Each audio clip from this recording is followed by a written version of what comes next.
What is going on, everybody? Welcome back to Wars in the Stars, episode number 79.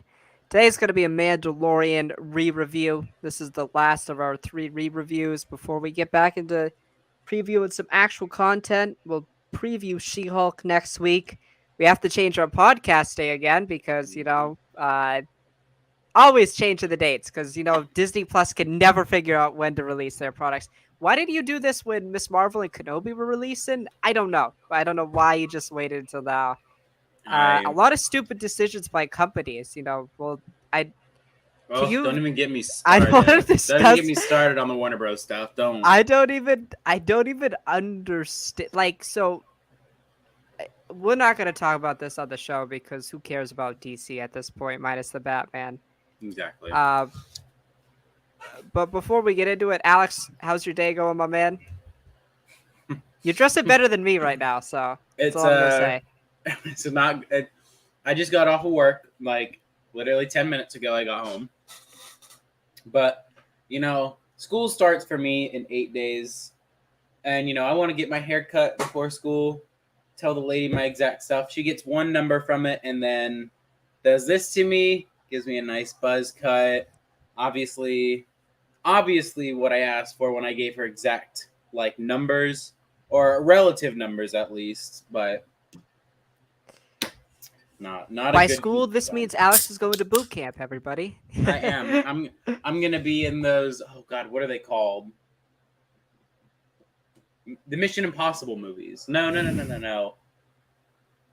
I can't think of it. What? I spilled my drink on me. Mission Impossible? I was like, I was thinking of a different movie. oh, that's But funny. Mission Impossible came out. Oh, now my camera's blurry.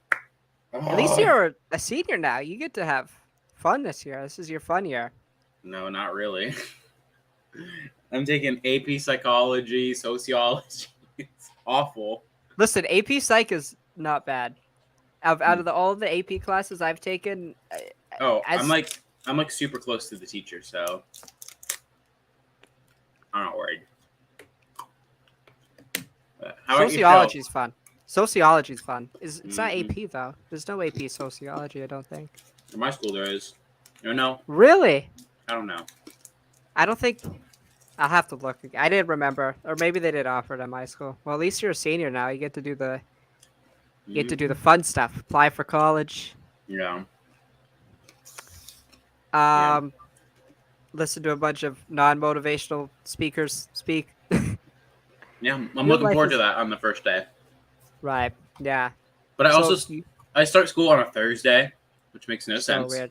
So weird. No, there's no logic to that because I then Probably a have half day too, right? I don't even know. I don't even know. Yeah, I start the 29th. I move in though like 4 days before. I move in on the Thursday, of course. The second day of or the second week of She-Hulk. It was gonna work out perfect where I was gonna so I'm probably gonna take a break. Mhm. It was gonna work out perfectly. I was gonna get one more episode of She-Hulk in before I had to move in on Thursday. And then now I'm not even gonna get that. So Yeah. who knows? I don't know. Fiasco we got going on here. Mhm. Yeah. Warner Bros, man. That's so funny. What a That is company. funny. Funny how they canceled the Batgirl movie, but are not going to cancel the Flash movie. Did you see? I know you've been busy all day, but did you see that they're writing it off as just a tax cut? It's a Yeah, tax yeah. cut. They're just writing it off It's as an so expense. awful. And then the So super that means the yeah, movie cannot be released at all. yep. And then what's it called? And then the Supergirl movies, they're not going forward with it anymore. It's so weird. It's so weird. I don't understand these moves. Like, I don't know. I think. Well, obviously they have new leadership there, right? What's his name? Zaslav or something like that. Something. So and HBO Max is going away, right? Yeah. Like it's Weird. and it's gonna merge into with Discovery Plus, but it's not gonna be called HBO Max or Discovery Plus. It's gonna be a whole new streaming platform. Um, Again, it's just so that movie though. I Like, I know. understand. I heard it's not tested well, and people weren't loving it internally, but still, like, I saw Morbius, so like, Exactly. eh, Can't go lower than that. I don't I just don't understand. I really think the Flash. The only reason though the Flash is because it's almost a $300 billion film that they just can't because can't do it. I mean, the main actor should be the villain of the movie. Like, He's the reverse Flash. exactly. What's funny is that I actually think I think the Reverse Flash is gonna be the villain of the movie, and I think it's going to be Ezra Miller as the Reverse Flash. I'm not even gonna watch the film. I don't care. I'm not either. Why would I support a film that? Just think He about. he Oh, go won't ahead. even be at the premiere. So Be in jail. Be in prison. exactly. Imagine the main actor of a film being in prison while you try to promote the. How do you promote that film then? You have to promote Yeah, everybody but him. I guess any publicity is good, right? So maybe people will be curious at that point. Oh, guy in prison stars in film. I know. Come on, Uh, DC. Come on, Warner Bros. What are you guys It's doing? all. It's also that they also don't know what they're doing with their universe. It was just also reported that Shazam and Aquaman are gonna get pushed back. Like they don't even know what they're doing. Like who's the Batman? Like who is the Batman of the universe? Don't know. Is it because if Aquaman gets pushed behind the Flash again, the Affleck scene's gonna make no sense because Keaton's supposed to be the new Batman. Again, Keaton's an older man. How long do you want Keaton to be the Batman of the universe? Um, I don't know what they're doing. I have no idea. I just hope they don't touch Reeves' stuff. I Don't know. touch don't touch any of that. Yeah, it's also it also doesn't make sense either because like especially in Batgirl, it was supposed to be implied that with Michael Keaton as the new Batman, he was supposed to be passing on the mantle to Batgirl. But now Mm-hmm. that won't happen because that movie got canned. I feel so bad. I feel so bad for everyone who worked on it. I saw the directors made a public statement, and I feel so bad. I feel awful. It was That's that. just such a slap in the face Mm-hmm. to everyone, not just the directors, the I know. cast. Everybody worked All on yeah. VFX, cast and All directors. yeah. All the work that went into that movie is officially down in the dumps Just as to a test. not it should have to be released. It should still have to be released. Like my thing is like I'm not a huge like I like Snyder stuff a lot. Snyder fans would be doing themselves a favor if they got behind this movie being released because it would show that they're not being hypocrites, right? Because um they campaigned obviously to have Snyder's film released, so why aren't you behind this? Like, Yeah. I don't know. And then you got them obviously because anytime there's DC news, they think he's coming back. He's not coming back. Yeah. And it's just a mess over there, man. They Mhm. like if they were smart, I mean, you can't cancel everything, but they should just reset. I guess they're like Star Wars. I mean, they're a lot worse than Lucasfilm, but Mhm. they need a Kevin Feige. Now They again, do. Or like a Dave Filoni or someone. again, I don't know if you knew this, but I think probably pre Age of Ultron, Feige met with them. Feige met with this was during the time of what the hell was his name? The guy that used to the sexist dude who's Odin Marvel who would have let the Captain Marvel movie happen. Do you know? Yeah, I don't I remember. don't.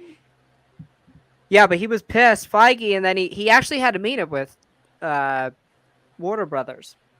Mm, So I mean, imagine that. Wouldn't that be so weird? I Feige is the head know. of DC.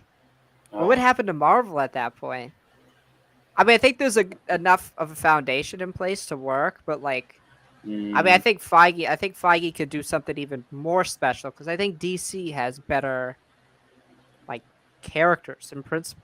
Like, I just and I mean, but the thing is, like Marvel has like completely risen the bar with some of these characters. Like they brought no names like the Guardians of the Galaxy into mainstream media. Some of the one right, of the most loved movies of like all time for right. I Marvel mean, at least. and we've haven't loved Phase 4. We've been critical of it, but when I look at Phase 4 and I look at Warner Brothers. I look at Lucasfilm's decision to delay the show by a month. I Yeah, say, okay, I was too harsh on Phase 4. But I see stuff like that. I'm just like, yeah, probably a little yeah. too harsh on Phase Well, 4. no, it's But like yeah, it's like here's my thing though. Is like with the Andor thing. I don't mind they pushed it back. I was gonna be overwhelmed by potentially having to review She-Hulk, Bad Batch, and Andor so close together, and with the premiere of Andor and She-Hulk being so close, that would have been way too much. I'm a fan of them pushing back Andor. I don't understand pushing back She-Hulk a day. That didn't make sense, but like, yeah, see, I think we're opposite on that because my thing with pushing back Andor is the fact that like you've been marketing it this whole time to be August the 31st, and then like a month before the show, we're like, yeah, we're changing it to 3 weeks back. Now again, there were press screenings sent out, there were screeners sent out. So this means this is not a VFX issue. This is not a visual effect thing. So, but people are reporting that it's not She-Hulk they're worried about going up against. It's House of Dragon and Lord of the Rings. Now I know those are two immensely popular projects, yeah, but it just seems like Lucasfilm treats their product like it's a B tier product because by their own doing, they've made it seem like a B list company, not at yeah. I Star mean, Wars.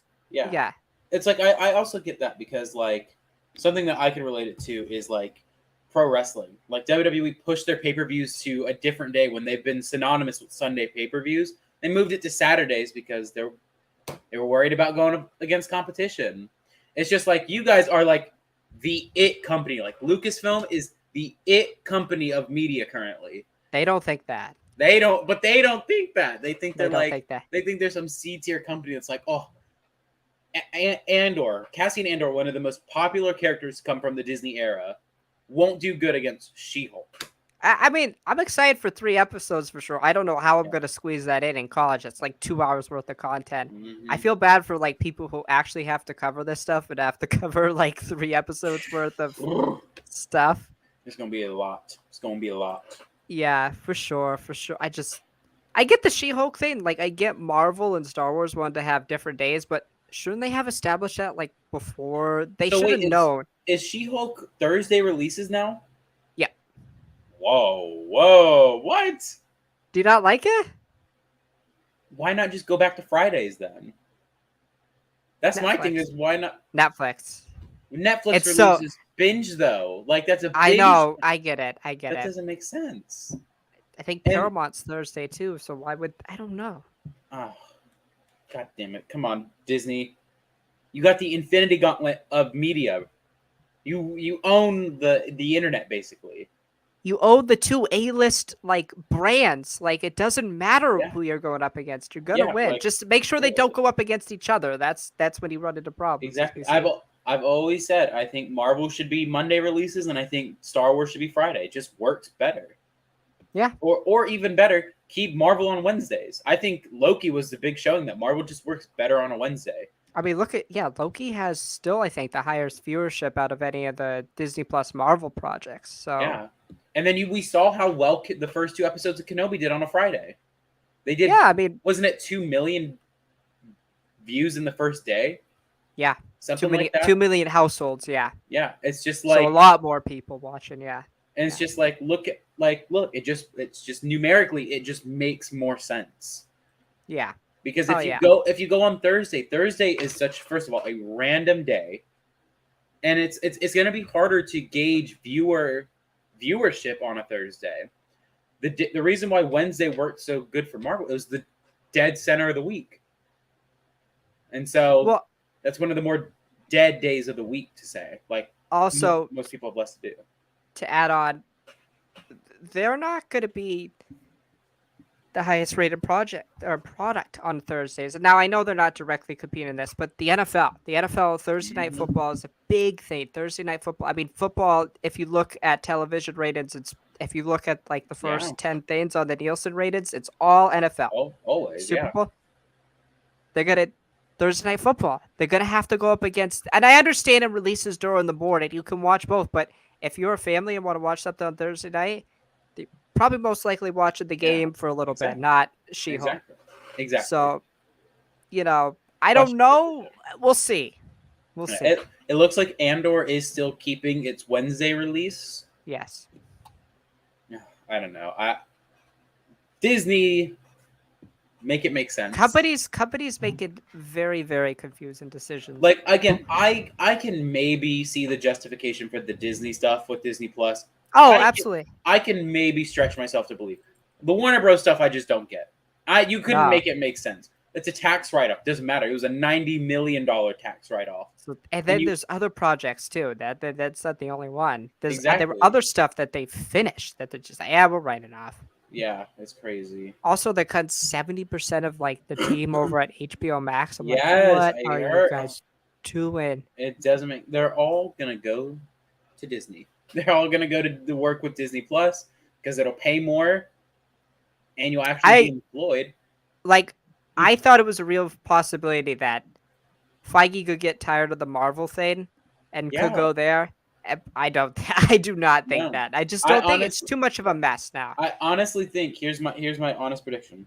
I think that Kevin Feige will produce his Star Wars movie before we get an even stable DCEU. I don't even think like they're not at the like they should just not do a DC. I mean, Yeah, their last three projects have been good. I'd say the Suicide Squad, Peacemaker, and yeah. the Batman. They've been good individualized projects, but they can't do it. They don't even have like the two most popular characters. They didn't even establish them. Superman got one solo film. Yeah. Their Batman got zero solo films. He's introduced in a Civil War-esque film. Imagine if Marvel does. Imagine if Marvel just dropped Captain America and Iron Man, and we had Civil War. We had It wouldn't make nothing before. wouldn't make sense. It wouldn't work. Wouldn't work. And I like Batman v Superman but I'm like, could Yeah. we not get a Batman origin film? But what's crazy though is like the Batman was going to be Ben Affleck's solo Batman film, correct. and you see how good it worked. But when we see how much better it was on Matt Reeves and Robert Pattinson, and it's just Whole so sad. separate thing. I Whole see separate thing. I see so many memes of so many Ben Affleck memes of him talking reports he's so upset with Warner Bros and whatnot, but always comes back for the cameo appearance in whatever. This dude Flash, has said he is done Aquaman. playing Batman 3. Has said he's done playing Batman. He's come back for 4 things: the Snyder reshoots, the Flash film, Aquaman, and there's something else. I don't remember, but he's at least come back for 3 things since he said I'm done playing the character. So why do you keep putting the cowl back on? It makes no sense. And I think Affleck, physically, appearance-wise, is the best looking Batman, right? He is, like, when I see Ben Affleck, I see, like, a comic book, strong, brute Batman. It's just that if you said you're done, why do you keep coming back to do it? Yeah. It's a muddy situation you got over there, Warner Bros. I don't know. I think they're a stupid company. But again, this is not the new ownership's fault. The new ownership was put in this position. So, like, I get why they're doing it. I just wish they didn't have to can films. I don't think that's right. Yeah. I think that's blackballing people.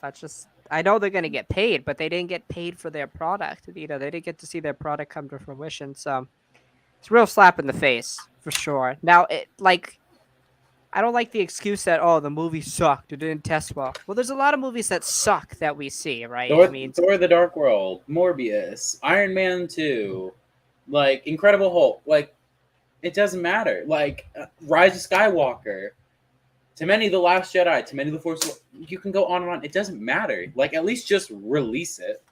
Yeah, if it sucks, it sucks. You're gonna find someone that likes it. Yeah, absolutely. Yeah. All right. Do I get into the man? The man. We'll talk about something actually good. The Mandalorian. What a show! This is like my 90th rewatch of this show. It gets I'm gonna be better honest every time, bro. I haven't rewatched it in about a year, so it took me a second to because I've rewatched a lot of Disney Plus shows lately, and it took me a second to grasp how this one, the function of it, right? Most Disney Plus shows work as like a 6 hour long film. This one very much, obviously, we've talked works as an episodic type of deal. It's Yeah. just problem, fix the problem. Um, and it does have an overarching narrative, which I like, but it's very episodic in nature, and that's why you love each individual episode. Each individual episode has something you love. I guess we could just talk in generalities. There was one episode I specifically want to talk about, and there's two actually. And they have a common thread. There's two episodes I specifically love. It's season 1, episode 6, The Prisoner, and Hmm. season 2, episode 7. What is it called? It's The Believer. Yeah. I think Bill Burr's Mayfeld is fantastic. Now I'm a Top huge Bill notch. Burr fan, but like Mayfeld, it's just Bill Burr playing himself, which is great. Mm. I just love, like, the Mandalorian just does a fantastic job of giving us these character stories, and they can even be in one episode, right? The Prisoner I love because it has some of my favorite scenes, right? When Mando is hunting down the crew of Berg, Menacing. of Shion. That's such a fantastic scene. I love the fight with Berg, and then I love how they have the lights blinking, right? They'll have the lights blinking, Hmm. and he comes up behind Mayfeld, and it's terrifying. It's so good. Yes.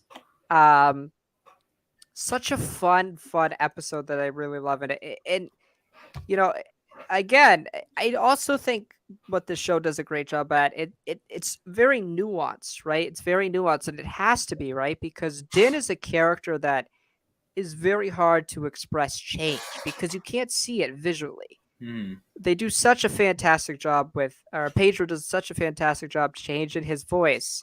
His who's ever in the suit does a fantastic job of, you can almost like feel their facial expression even though you can't see it. Uh, it's fantastic and it's so well done. But yeah, Bill Burr's Mayfeld, get that man back in Star Wars, man. I just love him. He's Mm. just very, very good. I love that story, obviously, in The Believer. I watched it today. So good. Um, he acts his ass off in that scene where he's talking to the old Imperial officer. Yeah. Uh, one of my favorite scenes in the whole Yeah. entire show. But yeah, Yeah. what are some highlights for you, for sure? Dude, I gotta say, like, I think one of my biggest highlights was the music. The Oh, music, same man. thing. It's each time you listen to it, you just like you can feel the John Williams in it, but then you feel the Ludwig in it, and it's so good. The Mandalorian theme, it's just perfect. The Razor Crest theme, perfect. The weird theme that is the Dark Troopers theme is perfect. It's dubstep. It's real. It's I don't know why it works, but it does. I think another thing that really captivates this show is, again, I just think I think it's just the showing of how to make a masked character likable. Like, that's what, again, the masked character is always the hardest because you can't see them. It's basically just like, if I went like this, how am I supposed to convey emotion to you? But again, it's Pedro's voice acting. You can just hear it in his tone. The person who's in the suit, their demeanor when they walk.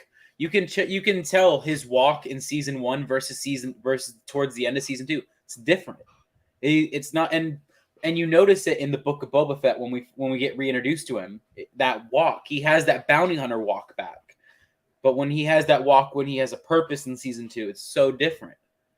Yeah, like in season 1, he walks like he's the baddest man in the room, right? Yeah. He's the gunslinger, he's the sheriff, he's coming in. In season 2, he walks around, very differently, right? Towards the end, like, he's got a purpose, he's got a goal. And um there's so many things obviously to love about this show, but the use of the volume here, and when I watch this and I think about Kenobi and the Book of Boba Fett, I'm like, where do we go wrong? Where I did we go wrong? know. So Because weird. it looks good and it has the feel of Yeah. Star Wars. Sometimes when I'm watching the Book of Boba Fett or Kenobi, I'm like, I'm watching a really good fan film, but I don't feel immersed in the world. Mm-hmm. Yeah. Um, It's just that feeling wherever we go. Uh, cantina shots. Walking through the city, wherever it may be, it always has that aesthetic, and I think it's just a tribute to John and Dave. I mean, Mm, it's so weird to think about that. If you would have told me, I don't know, when did the Mandalorian 2019? If you would have yeah. told me in 2018 that there'd be 3 Disney Plus Star Wars shows so far, what would be the Mandalorian, the Book of Boba Fett, and Kenobi? Oh, If you would have no, told me like yeah, the best one by far was the one about a character we didn't know, I would have lied to you. I would have slapped you in the face and said you're lying. I exactly. feel the same way about Andor, by the way. Um, Andor, I, that trailer looked beautiful, right. beautiful. I Where think did where did that budget come from? I don't know. I think I think Star Wars is at its best when it's new Exactly. characters, and I think Yeah, I think the best way to look at it is it's just like I think something that the Mandalorian does expertly is its tie-ins to the sequel trilogy. They're very small. They're a lot of them are very unnoticeable. But if you read the sequel comics or the tie-in books or whatever, you notice those details. Like whether we want to really think about it or not, the Grogu subplot about his blood was to fuel the Palpatine blood story in the Rise of Skywalker. It was almost certainly a call into that. But that's the other thing is like these other connections. Din is however old he is, but we know he was raised during the time of the Clone Wars. correct. And that's some of my favorite stuff is his interaction with droids, is seeing how his progression comes from that. He goes from being not afraid of droids, but he just hates them. He has a hatred towards them. Well, obviously, yeah. I mean, Yeah, he is traumatized as a kid. He saw his parents die to him. yeah. And then we see in the Book of Boba Fett, he's working with one to repair his N1, a BD unit. He's working with one to repair his N1 or to make his N1 starfighter. And I think this show, it just, you have so, like, again, had you told me, like, Obi-Wan Kenobi is one of the most complex character arcs of all time. He's lost so many people in his life, but he never feels the temptation of the dark side. Boba Fett, he has one of the biggest legacies to live up to with Jango Fett. But then you tell me that it's this guy in a tin can suit who is afraid or who hates droids and is just a badass bounty hunter. Becomes one of the most sympathetic, loved characters. It's crazy. It's like, man, it just goes to show. And I think there's two people to attribute that to is Dave and John.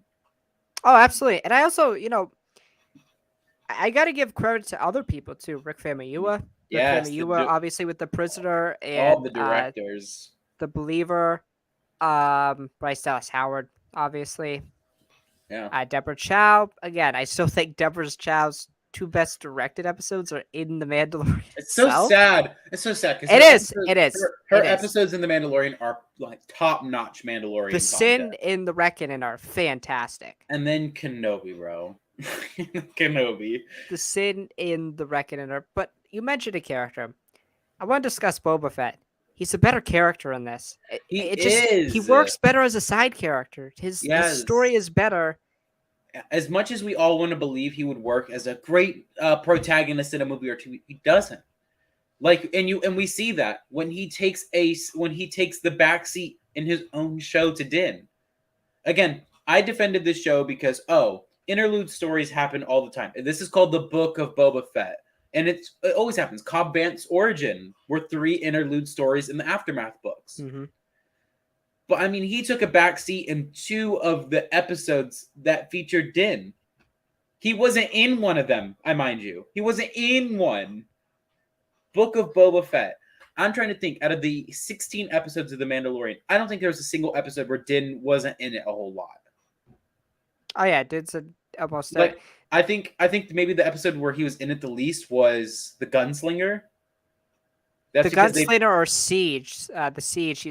There's a brief moment where he goes away and we just follow Grief Karga, Mithril, and Cara Dune. Yeah. But yeah, he's in every single episode. In Boba Fett's 2 out of the 7 episodes, almost a third of the show, just not in it.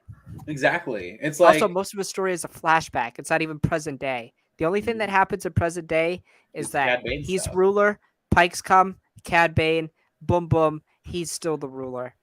Yeah. And then he wants to stop being the ruler after everything.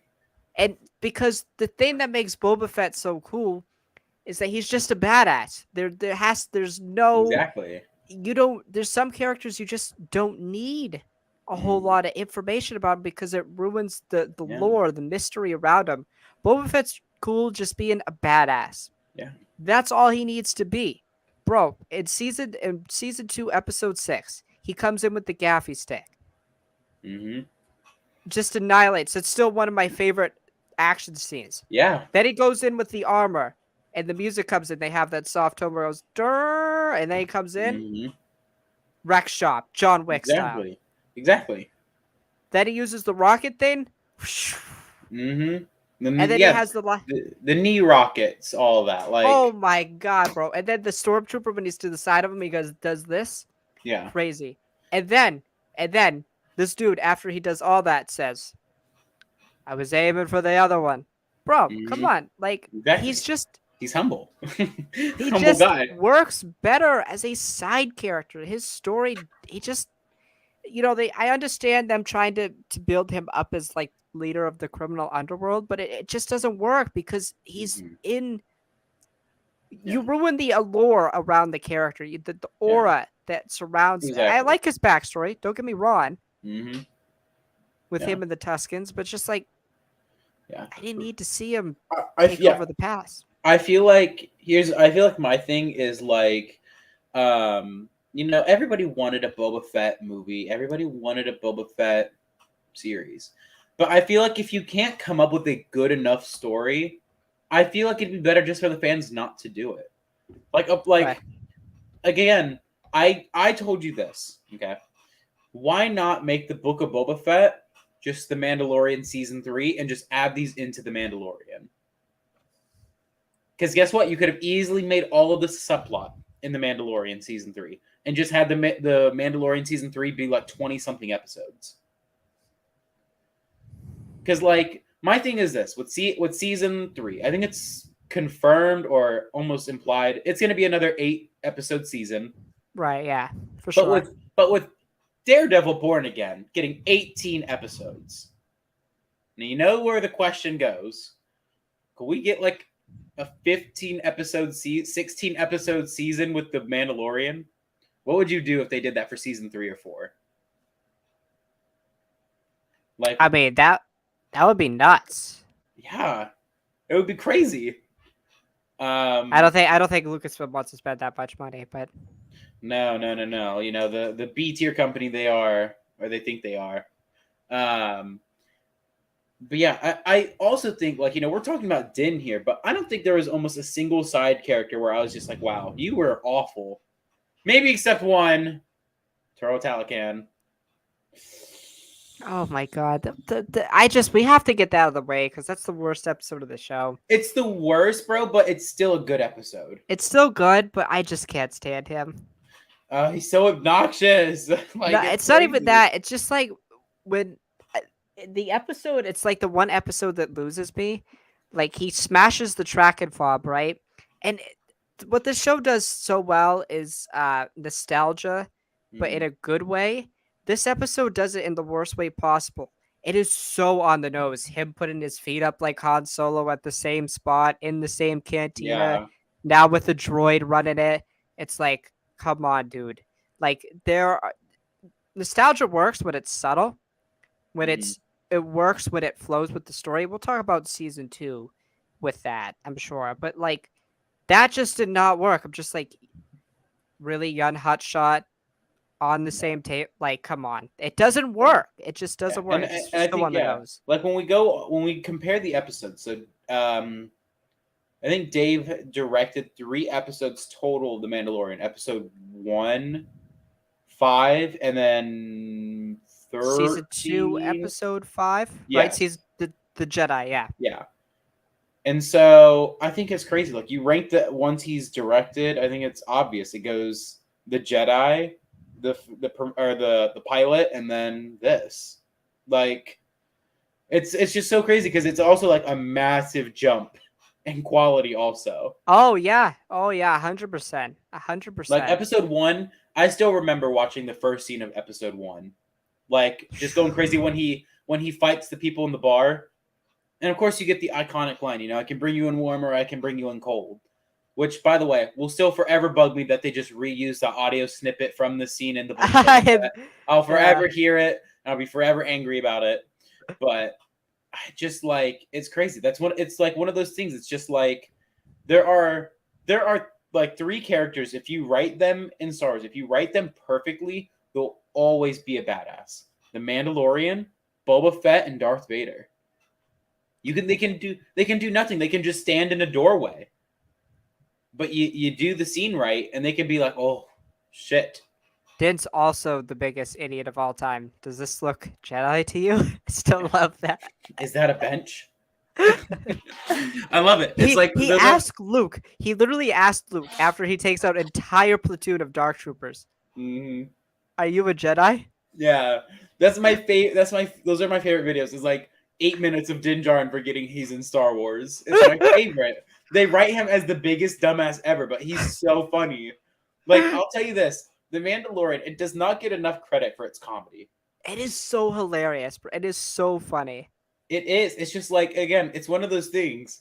Like it's one of those things. A lot of the stuff isn't meant to be funny, but the line delivery and the actions of whoever's in the armor, it's crazy. Not even at the side characters like where Carl Weathers as Grief Karga and the season finale tells Grogu, do the magic hand thing, and he just waves at him. Is so funny. Exactly. Like I'm trying to think if John directed any episodes. Oh, season 2, episode 1 with Cobb Vanth. Yeah, the Marshal. Oh my goodness, that's another really good episode. I remember freaking out. It was the first time that we saw the IMAX ratio on Disney Plus. Yes, because when the Crate Dragon comes up, the ratio expands to the IMAX ratio. I remember freaking out, like, oh my goodness, Star Wars in IMAX. It was crazy to me. It was crazy, and then like, I also feel so mad. Of course, Marvel re-released a lot of their stuff on Disney Plus in the IMAX ratio. Star Wars hasn't done it yet. Just BS. Well, did they shoot Rise in IMAX? All the sequel movies, Rogue One and Solo, were all shot in IMAX. So why aren't they on Disney Plus in IMAX? Well, also the IMAX on Disney Plus is awful. Like half that the is time, true, because anytime we watch anything, it will it'll go cut in and out. Like when we watched Doctor Strange, it like cut in and out like every 5 minutes of in IMAX and out of IMAX. I won't notice it until like you say something. I'm like, oh yeah, he's right. Why does it look smaller now? It's like, oh, I know. Hold on. Where stop? Yeah. Film and IMAX. Really? Even with The Force Awakens? Oh no, they wasn't. At least it wasn't on The Rise of Skywalker. That's So there's really no way weird. TFA and The Last Jedi were then, right?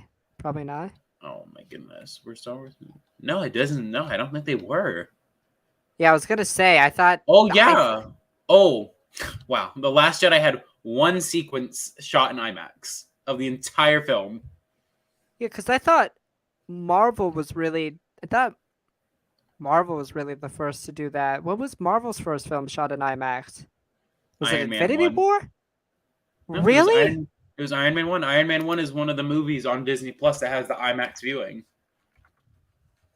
I had no idea. I thought that was a later thing that they shot everything in IMAX. All of Iron Man 1 is in IMAX?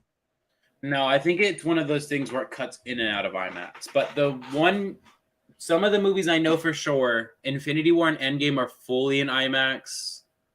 All the new stuff. All from the end of Phase 3 onward is all on IMAX. Yeah. Most of it is. Not the Disney Plus series, but Shoot your films in IMAX, people. Lightyear's on Disney Plus now. Even Lightyear's in IMAX. Shoot your films in IMAX. Do it. They just look better. They do. They do. Like, it's hard to explain, but they just do. By the way, I have to mention that every single opening scene of The Mandalorian before you hear the dun, dun, dun, dun, before you hear the Mandalorian music, They all slap. Exactly. They all Perfect. slap, bro. Especially Perfection. the season premiere ones, bro. Season 2, episode 1, the first scene where he ties the dude, and they let Hmm. what are they called? Those cats that eat people? Love The cats. no. The ones that are on is it Raxus, and also they don't come out unless it's I don't know. dark. Like the ones from Rebels. Yes, that the ones that eat that dude in season 2, episode 1. Oh, I don't know. I don't know their names. Yeah, but they I'm eat smart. that I'm not dude. that smart. Yeah, that scene's great. You know. Hmm. Absolutely. Uh, do we want to talk about Cara Dune? No, I'm joking. We won't see her again. I'm joking. Hope you all liked her in the season 2 finale. Will I ever see you again? No. Nope. No, you won't. No. No, you Which won't. is so weird, because how are they going to explain that? Because she's the one that sprinted Gideon back to the New Republic. Are they just going to say Gideon killed her? That would be funny. Died. That'd be so. I'd cry my eyes out of laughter. Cry my eyes out. Somebody Yes. made a.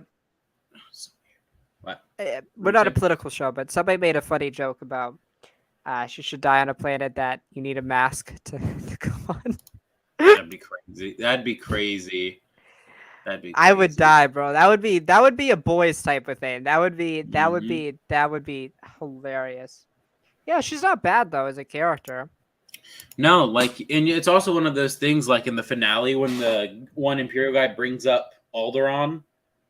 It's like, Yes. oh, and then that is honestly one of the most brutal things. Like, I'll say this: Disney has been really good with the violence as of late in their shows. I remember Yes. seeing that Persian get shot in the ear. I remember going, "Oh shoot!" He Yeah, got see the dude just get like straight up shot in the shot in the face. I'm like, face. what? And it's one of those things also, like, again, we said it during Kenobi, like, they didn't, like, of course they did the cutaway, or cutaways, but we saw Anakin murder, like, 2 children on screen. Oh Like, yeah. it wasn't the cutaway, like, no, we saw the lightsaber enter into their guts. It was crazy. And then of course we see Nuts. him stab Reva. Like, again, like with Marvel stuff, like Moon Knight was dark. It wasn't like as dark as I was hoping it would be, but still, I mean, Disney's been doing, like, giving them Well, if props they for. showed us the Jake Lockley stuff, that show would have been TVMA. I know, yeah. Like, again, I remember, again, one of the best visuals from Moon Knight is when Mark is fighting Arthur Harrow in the finale, and it does the cutaways, and the axe from his cane is in his face. I was just like, oh, what happened? But now that this show gets that all the time, like Mando throwing knives into people, like. Oh yeah, like it goes in, you see it go in them. And Like it's you know also what like happens. Disney's had a pretty thing, like humanoid characters don't get that stuff, like can't cut limbs off on, like, well, of course they cut limbs off, but like you can't show it or anything, like they can't show it for too long. Nope. Mando throws like a knife into some guy and he just slowly falls down with it. Oh yeah. It's like this show, like, could you imagine the show with a TVMA rating? The Oh. shit they would do, it would be crazy. It'd be crazy. Also, like he literally, uh, chokes a stormtrooper, and we literally see it like Yeah, just. And yeah, then exactly. we also see a guy get like blown up, and then you see the helmet roll. I mean, obviously we see that with Django. Yeah. I mean, Django, you see 2 shadows when the helmet rolls. Yeah, So and then also, like, we look at that Boba Fett scene in the episode where they go to Tython, and Boba hits the trooper so hard the mask shatters. right. We also like he will like stab somebody. We see Yeah, that too. Yeah, that's. we hear bones cracking when he does it. Like, Imagine if this was TVMA. I mean, again, it's technically a family type of show, right? what family are you showing this? But like, no, Star Wars has always had violence. This show is definitely more violent than, um, because just inherently because of the characters, obviously. Yeah, But, you know, I want to ask. So season 1 and season 2 obviously have a distinct difference, right? And season 1's very much small in scale. Season 2 goes much Much larger, larger. right? Yeah. Every time I watch it, I feel like everything just flows naturally. I never feel like there's something that just comes out of nowhere. Again, you could make the argument Luke does for sure, but then again, when you think about it, the whole point of the season was to get him to a Jedi. So, like, I mean, we speculated everyone but Luke, right? It was Quinlan Voss, it was Cal Kestis, it Yeah. was Mace Every Windu back from the dead. God, the Mace Windu theories. But when we think about it, it's like, yeah, Luke made the most sense. We just didn't think they would do it. Yeah. So I gotta ask, how do you think? Like, I'll call them cameos, but I think they're essential in my opinion. How do you think they worked? Did they work for you? Of course. I think this. I think they are cameos, but they're cameos with purpose. They didn't. They weren't there to be like, oh look guys, we did Ahsoka. Oh look guys, there's Boba Fett. Or look guys, oh, there's Luke Scott. No, they served a story purpose. We got a spin-off show with Boba Fett. We're getting a spin-off show with Ahsoka next year. But I definitely don't think any of these were just like, oh, who? It's just Bo-Katan. Like it's just gonna be a one-time thing. Nope. Bo-Katan was there in the finale. Ahsoka shows up in the Book of Boba Fett. Luke shows up in the Book of Boba Fett. I think it's almost certain. Like Luke would. I do think Luke will show up in Ahsoka.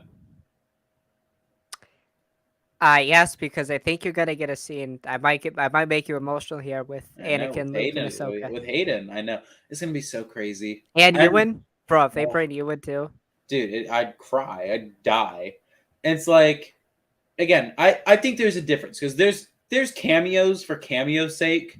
I think like going back, I definitely think like Rhodey in Falcon and the Winter Soldier episode 1. You could have put that with any XYZ character, and it would have the same it's effect for Don me. Cheadle. I can't believe you disrespected I'm Don Cheadle sorry, I like know that. I love Don Cheadle. I'm happy to hear the Armor Wars He's is still also gonna happening. cameo in Secret Invasions. Yeah, but I could understand that because he's working with the military to help weave out a scroll invasion. Correct. What if So, he's the scroll? oh So, my goodness, and no, stop because don't go there because then I hear everyone saying, what if Tony was a scroll? dude, if they do That, something like that, if they God, do something that's the like end of the MCU for me. no, if they do something like, yo, Nick Fury the whole time post Winter Soldier was a scroll, I'm gonna be like, that one I Yeah, could see, but I'm like, nah, yeah. I'm not But down with like that. again, I think Don't make also anybody important a scroll. That's all I'm saying. yeah, like Captain, like again, I think Marvel or Star Wars they've gotten much better with their cameos, like the Captain Marvel one and Miss Marvel. Oh, Right. there's a thunderstorm going on outside, so um, getting I jumpy I by don't that. hear it. You're good for it. So Don't get uh, struck by light during the show. That would I be know bad. it'd make my week even worse. Uh, but yeah, I think again, like Captain Marvel's wasn't bad. I don't think there was a single bad cameo in this show. That was just like, oh, come on now. There was no point to have that person there or anything. Again, I can understand the Luke thing. You don't want to touch legacy characters, but like, you already did Ahsoka at that point. So like, I mean, plus they did Luke yeah, so well. It exactly. felt Like, like a moment yeah, of triumph, right? it did. It's like Now it again, also like for many fans, it felt like a thing of redemption for Disney because I know a lot of people weren't thrilled with Last Jedi's or in the Rise of Skywalker's version of him. But I think honestly, I think me seeing him as this and the Mandalorian, I think it made it. I think it made his story even sadder because you got to think he's not only promising Din that he's going to keep these children safe. He's probably promised every single parent or every single guardian he's going to yeah, keep these kids safe. And Ben Solo in 20 something years is going to murder all of those kids. yeah, the fall from grace for sure. Yeah. I just read Shadow of the Sith, and he does something. I won't go into massive spoilers, but there's a masked character who's possessed by an ancient mask, and she has a lightsaber. It's kind of the main antagonist. I'm not a huge fan of it because it's just so weird. But it's basically the journey of them chasing Ochi of Bestoon. By the Mm-hmm. way, terrible character. He's just a drunken idiot. It's funny, but it has a Yun Rei in it. Actually expands on Yun Rei's parents, which I liked. I actually really enjoyed. But Luke in that, it's like it's only I think it takes place 17 years after Return of the Jedi, so about the midway point. Yeah. And even then, he's still like the same hopeful Yeah. dude. Hmm. Again, the Last Jedi explains that for sure. But to see Prime Luke I in the know. Mandalorian, I was very emotional. It's just like, Hmm. and I still got emotional. I just watched it a couple hours ago, and it just still works so well. But he he even with how great he is, he still doesn't overshadow the Din and Grogu reunion or Yeah. the exit. He doesn't overshadow that. The helmet coming off, him touching Din's face. It's just so beautifully well done. Yeah, absolutely. I mean, it's again, it's one of those things that it's just like I think there's only been one cameo in the whole series that's been like, wow, yeah, that overshadowed Din on like all things, and that was the Ahsoka one. But even that was the point. It was a Dave. It's the Dave Filoni baby that was meant to do it, and you know, I think it's crazy because it's just like, one of my favorite things to do is to go and watch reactions to these big moments from people. See, but it's crazy. Like, if I think about the Jedi, it's so crazy how many people don't know who Thrawn is. They're going to be clueless for the show. And I'm sorry, like, Star Wars has had a bad history of saying you don't need to watch or know about XYZ to watch or play or do XYZ. And you have to. You have to know all of it. They're saying that the Ahsoka show, you don't need to watch Star Wars Rebels to understand. The main villain is a 2-season villain from that show. You I don't can't. think you get up until the end of the show, though. I don't either. I think the magistrate, I think her name is. I think maybe she'll be a side villain, or I think, unfortunately, I think they're gonna make Moff Gideon the villain.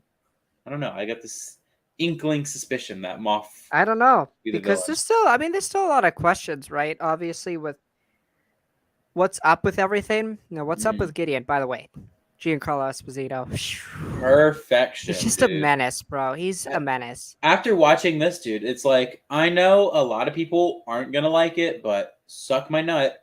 I think he's the perfect person to play Doctor Doom. Like Yes. Listen, I could see it. I could see it. I'm championing for him to be Romanian. I think it's just the most appropriate that you have a Romanian actor Of play course. him. But if you can't do it, it's to Giancarlo, or at least as some big Yeah. MCU villain. I wouldn't mind if he voiced Galactus if we get Exactly. to that point.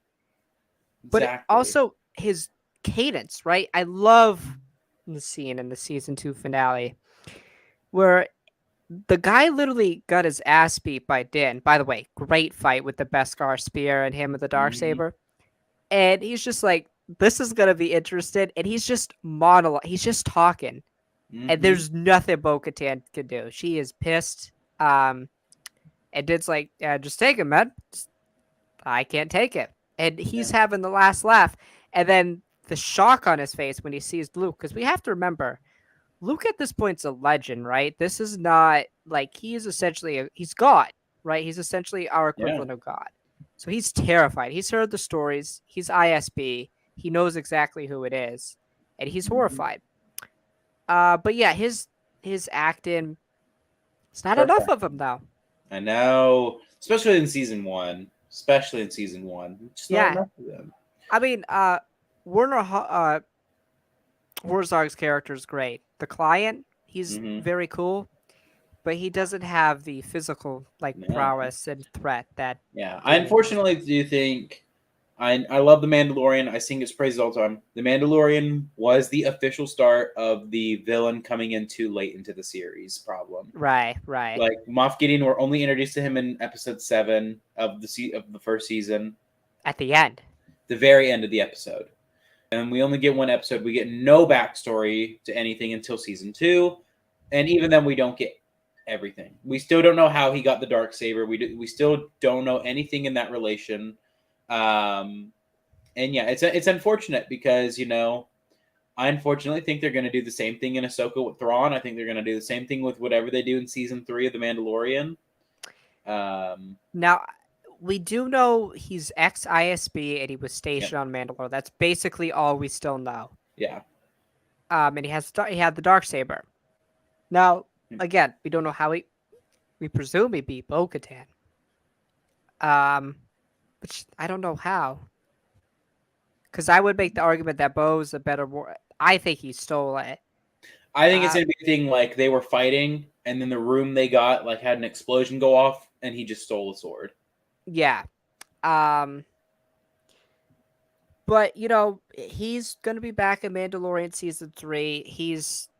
I think Giancarlo in interviews has talked about him having a bigger role, and I don't have as much of a problem with him being as sidelined as he was in the first 2 seasons, because then again, the Mandalorian's gonna be a longer type of show. With those Yeah, Marvel shows, a lot of them are just too short. one season limited series. Yeah. So that wouldn't make as much sense. Introduce Mm. them that late. But with the Mandalorian, with it being multiple seasons, it's justifiable to have Yeah. it come in later. I could see where the problem comes from for sure. But also like the Mandalorian, like we said, it's a different story. It's episodic. It's not, Exactly. Yeah. yeah. Villain. It's a different villain each week. It's a different bad guy that Yeah, you got to it's take the down. adventure of the week, and that's why it works so well. It's just Hmm. um yeah, it's just so good, man. I mean, I've championed that the show should end after season 3 with him becoming the Mandalore. I don't think he's gonna become the Mandalore though. I think it's gonna be Bo Katan. Yeah, I think the way like if I were to predict season 3, I think it's gonna be he he almost does, and then Bo backstabs him, and then season 4 is gonna be the finale season, which is where they should do a 12 episode season. I just think that something's gonna happen. He might lose it. I don't know. Something's gonna happen though where Bo's gonna end up with it. I'm not saying Bo's gonna be a villain. I think for a little bit, like the first half maybe of the season, she's just gonna be a pest in his side the whole time. She's gonna be a nuisance because after rewatching this season, I'm like, yeah, it makes a lot of sense that she's a villain. Because when I originally watched, it, I'm like, her and Din are like okay, but like it totally makes sense how she's not gonna like this dude who was originally a part of the Watch. Which, by the way, she Din was brought into it. She voluntarily chose to be a terrorist. By the way, Hmm. Yeah, I mean, hey, it's a thing though. It's just like I think like when she's I not the think right ruler for Mandalore. I don't care no, if she earns it the right way. She's not Sabine. yeah, Sorry.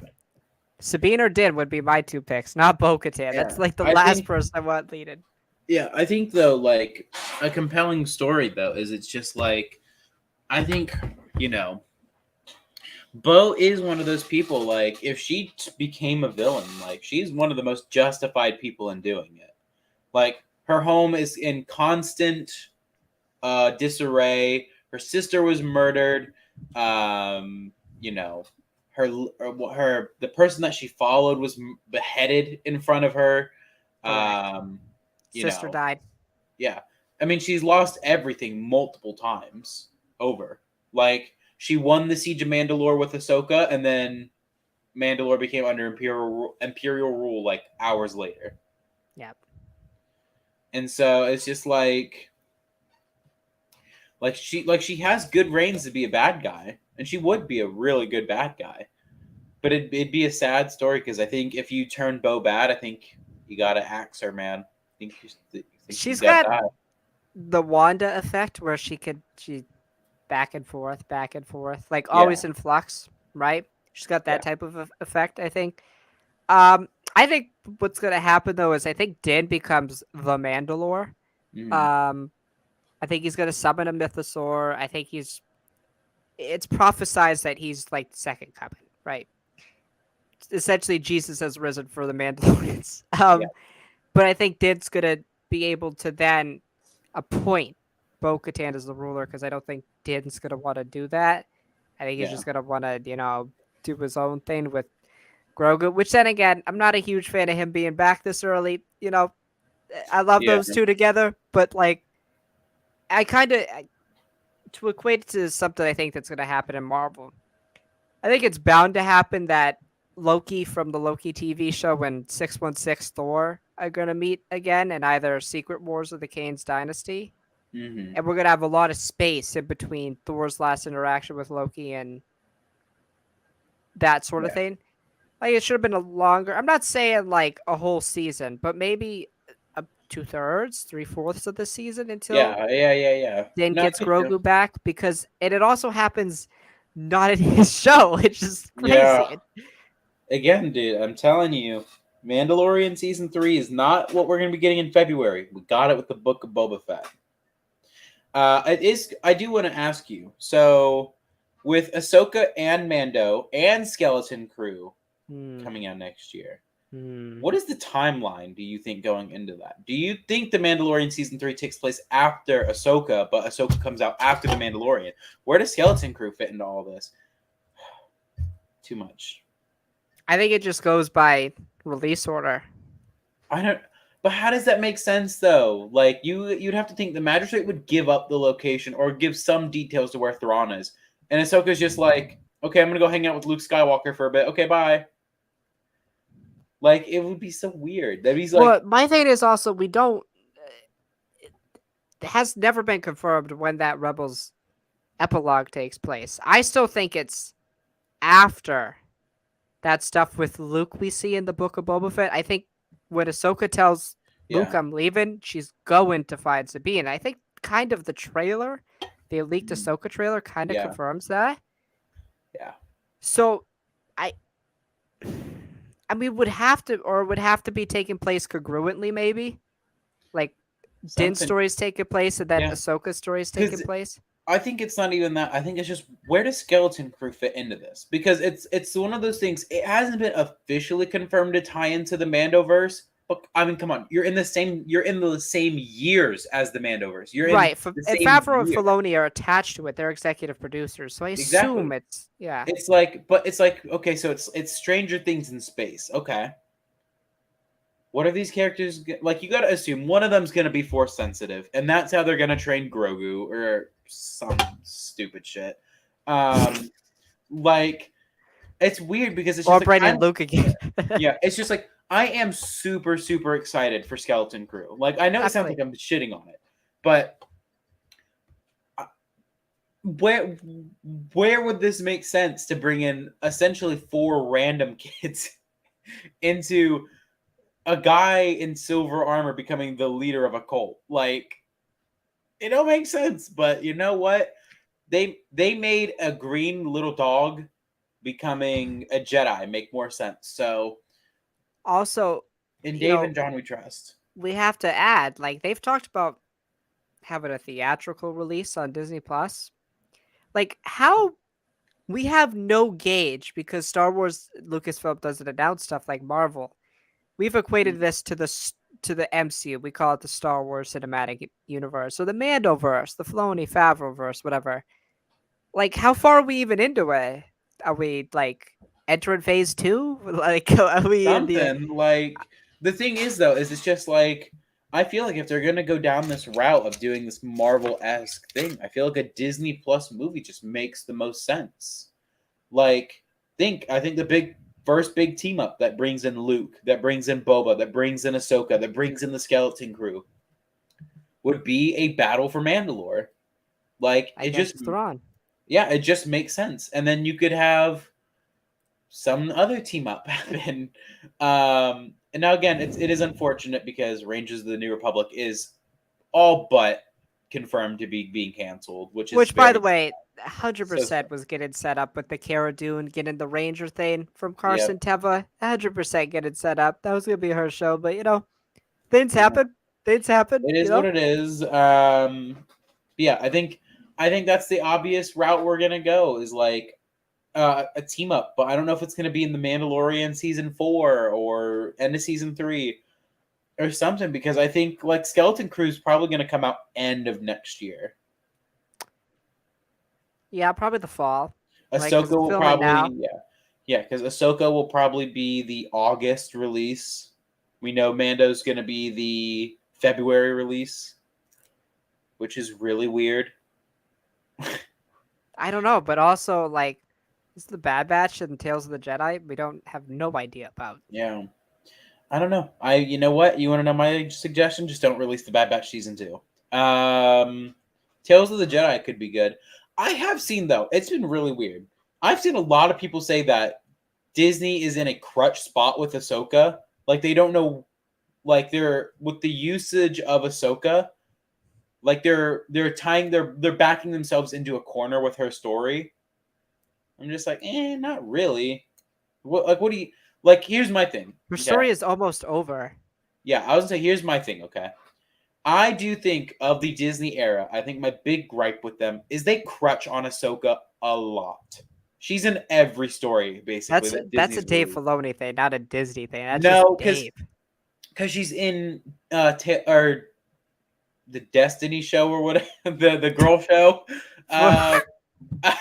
Forces of Destiny. She's The in girl Rebels. show. She's in Clone Wars season 7. She's in The Mandalorian.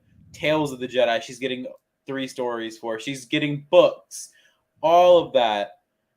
I do feel like she's one of those characters. They are crutching her, Vader. You could make an argument for Luke because they're making so many books about him. And of course, he has his sequel appearances. He has the Mandalorian, is the Mandoverse appearances and whatnot. But I don't know. I've said it multiple times. I feel very oversaturated with Ahsoka. I think she's everywhere. She is the Wong of Star Wars. Like she's just she's in like the every Tony Stark of the yeah. Infinity Saga. She's just everywhere. everywhere. And it's but what's crazy though is she always has a narrative purpose. She does. Like, she does. It's like she's never in a story just to be in the story. She's always there for some reason. She has to die sacrificing her life for Luke. That would just be so poetic. Something, bro. That would be so poetic. That would be I've poetic. always said it. She should always die, and the last thing she knows when she's dying is that Anakin saved himself. That's it. But she has to know that. But she has to know that now because because I think that's what's gonna happen. Is like, or maybe, hear me out here. What if What if in her dying breath, Anakin and all them reach out to help her become a Force ghost? Well, she kind of has to become a Force ghost, right? No, because are you referencing them in the Rise of Skywalker talking? Well, to no, Rey? I'm not saying that, but I'm just saying it like. Oh yeah. I would also think that since she's literally the embodiment of the daughter. Yeah, literally. She just literally is the embodiment of the It's crazy lights. though. It's just like it's so weird to think about that. She's literally the light side. She's a god, basically. Like it's crazy to think that in the almost 50 years of Star Wars' existence, it's crazy to think that we have only gotten 3 gods in Star Wars.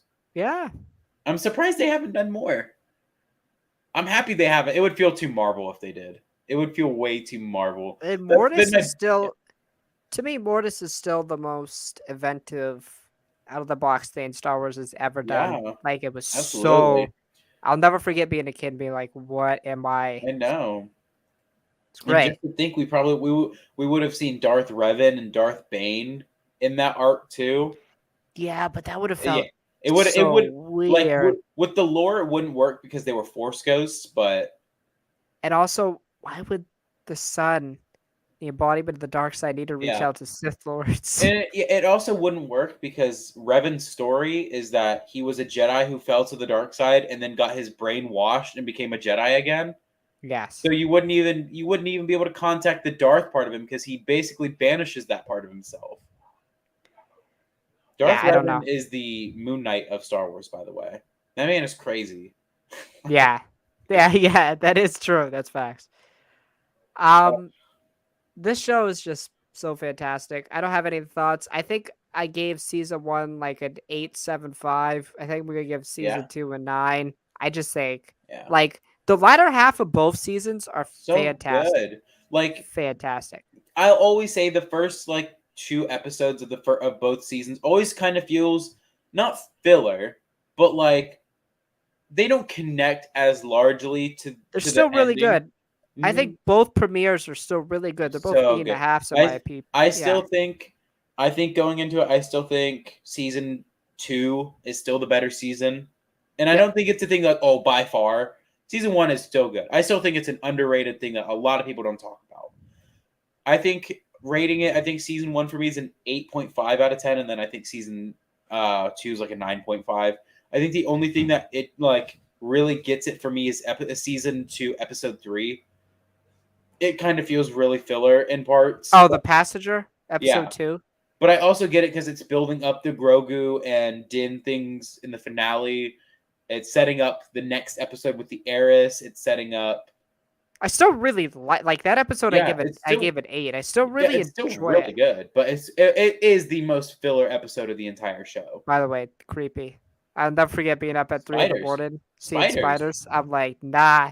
I don't have spiders. arachnophobia, but I'm just like, I don't want to see a giant spider on my And it's screen. also crazy to think that Mandalorian is was the last Star Wars show to have a Friday release.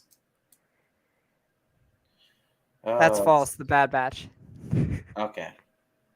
Relevant Star Wars show to have a Friday release. Live action. Cut the relevant out. Cut the dumb joke. I can guarantee you, bro. I would put good money. The Bad Batch's viewership is in the top 5 lowest on Disney Plus for new shows. I would put For top dollar Star Wars and Marvel, yes. for all of it. For No. all of it. No, that's false. That's false. No, for all of it. It's so bad. What do you think has lower viewership? What If or Bad Batch? Shit, I am gonna say What If. I'll give What If. Which, by the way, I watched a video. I didn't know they released a trailer for What If at San Diego Comic-Con.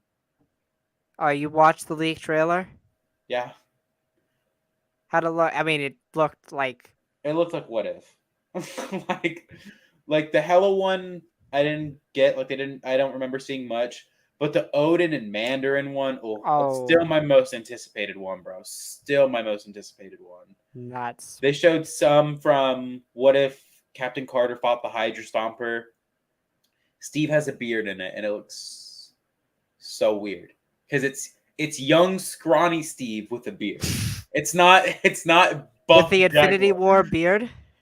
No, it's more like Stuffle, but it's color really weirdly because it looks like a full beard, but you can tell it's meant to be like stuff, like small patches. Yeah, it's really weird. I don't remember what else I saw in that trailer. I didn't pay attention. I remember to it. seeing it. By the way, there's like a full plot leak for Tales of the Jedi. I literally know everything that happens now. Exactly. It's so dumb. I don't mind that because like it doesn't change how I view a movie. It's like when I see it on screen, like I know what's gonna happen, but like it doesn't affect how I see something. Like I basically know the plot for the next. I'm not saying this in a braggadocious way, but I know the plot for the next 3 out of the 4 Marvel films: Wakanda Forever, Quantumania, and the Marvels. I don't know Guardians.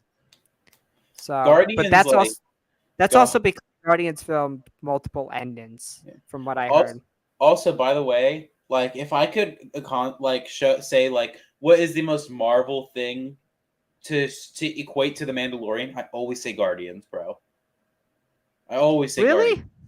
I couldn't think of anything else. Like I just love the atmosphere that both shows have. They're so similar. I get so hyped when I think of the Guardians movies, and I get so hyped when I think of the Mandalorian. Like thinking of it, I couldn't name one that was like, yeah. If you were to think of like this is the most Mandalorian project of Marvel, I always say specifically like Guardians Volume 2 because of that family aspect of it.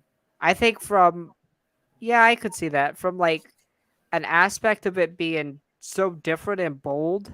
I think the Mandalorian embodies that. It makes bold choices. I mean, I know the Grogu thing, but it makes some bold choices. I think Moon Knight, when I think of it. Yeah. And just the trippiness, you know. Yeah. I mean, again, Mandalorian, I still think is the king of Disney Plus. I don't think there's a debate on that. Still their best show. Loki and Moon Knight are. But hey, I still think it has its biggest competitor coming. Like, what is it next year with Daredevil Born Again? 2024. Yeah, but then again, it depends on what they do with. Could you imagine? It's like 18 episodes, all 10 minutes each. I heard they're gonna be like around 30. But good. Could you imagine Kenobi with 18 episodes? Oh, How would they get 18 episodes worth of content? They barely got 6. 3-minute episodes, maybe with the occasional 5-minute specials. Are they gonna do like the I Am Groot shorts when it was for Yeah. Kenobi? When did those come out? By the way, isn't it like literally in a week? Next Wednesday. It's literally in a week. Guys, prepare for our I Am Groot review. We'll just briefly talk about it. I'm sure if we watch it. Alex hasn't watched Visions yet, so I haven't watched Visions yet either. Damn, crazy Mandalorian, man, what a show! Yeah, fantastic. Season 3, February. It's crazy because every or both the finales are so like show conclusive. Like they're just like, yeah, that's a good wrap up for the show. I feel concluded. Yeah. And now it's just they again. I worry for season 3, man. I worry it's not going to be as good as season 2. No, I am not worried at all because when you look at that trailer, that leak trailer, I'm not worried. It looks so good. The ending of this show with Mandalorian stuff, man. It's going to be peak. If they top the season 2 finale, listen, please don't make it just an action set piece like the Book of Boba Fett. No, we got to go fight from Sundari to the mines of Mandalore to this ship and the next ship. I know it sounds like we're shitting on the Book of Boba Fett. I really like that show, and by like it, I mean I really love 2 episodes. I really like 2 episodes that don't have to deal with the main character. I'm sorry, I don't like speeder bike chases that go at 2 miles per hour. That was a bicycle chase. It was a bicycle chase, but both of the everyone's legs who were pedaling were all broken. So. I do, however, like what's his face there? The Twi'lek, what's his name? In what, Mandalorian? No, the Book of Boba Fett, the one that worked for the mayor. He was funny. He was the funny guy. Yeah. He was the funny guy. That's all. The funny guy. That's all I know him as. What? Oh, the Major Domo. Yeah, the Major. There you go. I was literally, I kept thinking it was Major something, but I couldn't think. Man. Yeah. Now to talk about the other really good looking Star Wars show. Yeah, let's talk about the Cassian. I don't know. I just like to do this so I know where to cut. This is our next main topic. The Cassian Andor official trailer. Looks absolutely stunning. Stunning. Doesn't even describe it. There was one shot and it stuck out to me like a sore thumb. Like, wow, that looked really, really bad. That was the Star Destroyer above the planet. I literally was like, oh my goodness. They got that from a fan film. They got that exact shot from a fan film, bro. It stuck out. I was like, wow, the CGI so far, like the look of the show looks really good. And then the Star Destroyer came up and I was like, wow, that looks horrendous. Now, the reason this show looks much better than the show before it, known as Obi-Wan Kenobi, is because this show had no shots done on the volume. All on location, all old school, according to showrunner Tony Gilroy, who I absolutely love. Yep. Worked on Rogue One. What stood out to you? Again, just how beautiful it was. So just the color palette was perfect. Especially that shot of the 2 TIE fighters chasing each other. Like, it was a beautiful shot. I think also, I'm just interested.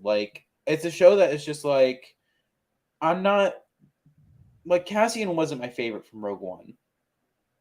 Because I feel like with this show, you could have put anybody in that character. Jin, Baze, you could put literally any Star Wars character in Cassian's spot. It's the prospect of everybody but him. The Mothma stuff. I want to see the Imperial Senate a lot. I just want to see the Senate. Yeah.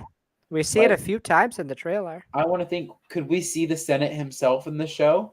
It could happen. Who knows? I think there's a really good possibility that you're gonna see it. By the way, I love how Stellan Skarsgård says Cassian's last name. It's like Andor. Cassian Andor. Cassian Andor. I love it, but I am really excited for his character, though. So, seemingly, Uh, he worked on Coruscant. It looks like had some meetings with Mon Mothma when he had longer hair, and Yeah. I believe his character's name is Luthen or something like that. Yeah, Luthen. Luthen, yeah. And then he goes and is now recruited members of the rebellion, where we see everyone's favorite member of the partisans, Two Tubes, Yeah. and Saw Gerrera. So it looks like he's going to be kind of the recruiter for the rebellion. Now, Mm. you might know more about this because I don't remember. Now, Saw originally was a part of like the official Rebel Alliance and then Yeah. deviated. He was basically like he worked with them. He worked with them, but when they realized this man was just a terrorist, they basically Yes. unassociated themselves with him. So, because the Empire went against two groups of rebels. They went against the major rebel alliance, and then they went against Saul. Like Right. he was that And big. Saw was brutal. He was like he didn't care about the casualty. He didn't care if innocents were killed. He didn't care if a planet had to be destroyed. He didn't care. It was that thing like, you know what? Oh well, if the Empire goes down, then the Empire goes down, no matter the cost. That's all that matters. So it looks like Luthen, he may be an Imperial. Yeah, That I the vibe that I get when he's in his long hair, I think that conversation with Mothma is going to be both of them trying to rat out each other, like seeing which one could slip first, and then I think it's going to be like, I think it's going to be like them coming to a mutual, be like, hey, if you know, you know, will you yeah, trying to take over the government with me? I think it's going to be a thing where he's an Imperial senator, and it's almost like a thing where Mothma has to walk on eggshells about who she talks to. Yeah, Because she doesn't want to reveal that she's trying to form the rebellion. And I think Luthen is going to be somebody that comes to her side and realizes that he can't do it from the Senate chamber. He's going to be yeah, one of the first senators that we see deviate because uh, Mothma is next, and then Bale never leaves the Imperial Senate, correct? yeah. He's still a senator when he dies. Right. So it'll be Luthen who does the recruiting, is more of a field operative now, um, with the rebellion. And I'm really curious for his story, right? Because it also will be Mon Mothma's story. I think Yeah, what the prospect of the show that excites me the most, right? It's new characters, new faces. yeah, It's has some familiarity, right? The Mandalorian has familiarity, but Andor's has the same effect. It's familiarity, but it's also yeah, new characters, right? New story, different story, and an age that's mostly familiar to us, right? The age of the rebellion, the oppressive empire regime. Um, and yeah, I can't wait to see the juxtaposition between Coruscant and what's going on in the Outer Rim. So it seems yeah, like Cassian's planet was stripped, and we see a young Cassian infiltrate the Empire, um, probably in a flashback sequence or maybe the beginning of the show. yeah, Um, but yeah, I think just to see the juxtaposition, and I wouldn't even mind like a whole arc, a whole episode or two or three on just Coruscant, just yeah. the politics. I love, by the way, the visual of Coruscant. Someone pointed this out on TikTok that Coruscant in the prequels was so lively, full of color. Like some of the shots in the Coruscant, it was bright yellow. Coruscant in this is gray, monotone. There's not a lot of color in it. It's a really good like visual aid. Like there is color when it comes to Coruscant, but you can just see when they go in the close up of the buildings, they're gray, they're darker. There's not as much like light on it and whatnot. Right. And I really like that. Um, especially like when we look at it, like Coruscant is the home planet of the Empire and the Republic, but we know when the New Republic takes over at Chandrilla. I really want to see, like, maybe the New Republic was just not trying to be superstitious and go to Coruscant for a third time, but uh, you know, I want to know, like, I just want to know how much time we spend. Yeah, like look at that. Like you can see like some blue on the like building for like this like Right. little path to walk on, But look as they go down. If you remember in Clone Wars, when they did those dissenting shots into the underworld part, they were bright, full of color, pinks, blues, yellows, oranges. And you could see even the traffic. I know it's kind of Yeah, hard to tell. Remember, like there were lanes going everywhere. Now yeah. it just seems like it's a It's quiet, sparse. Yeah, yeah, sparse. Just the rich elite there now. It's not even, it seems yeah, like probably the dwellers or just even the people on the lower levels have just descended or left or died because the yeah, oppressive government just didn't care about them. yeah. And that's kind of the story of the empire: is the rich got richer and the poor got poorer. Right. Yeah.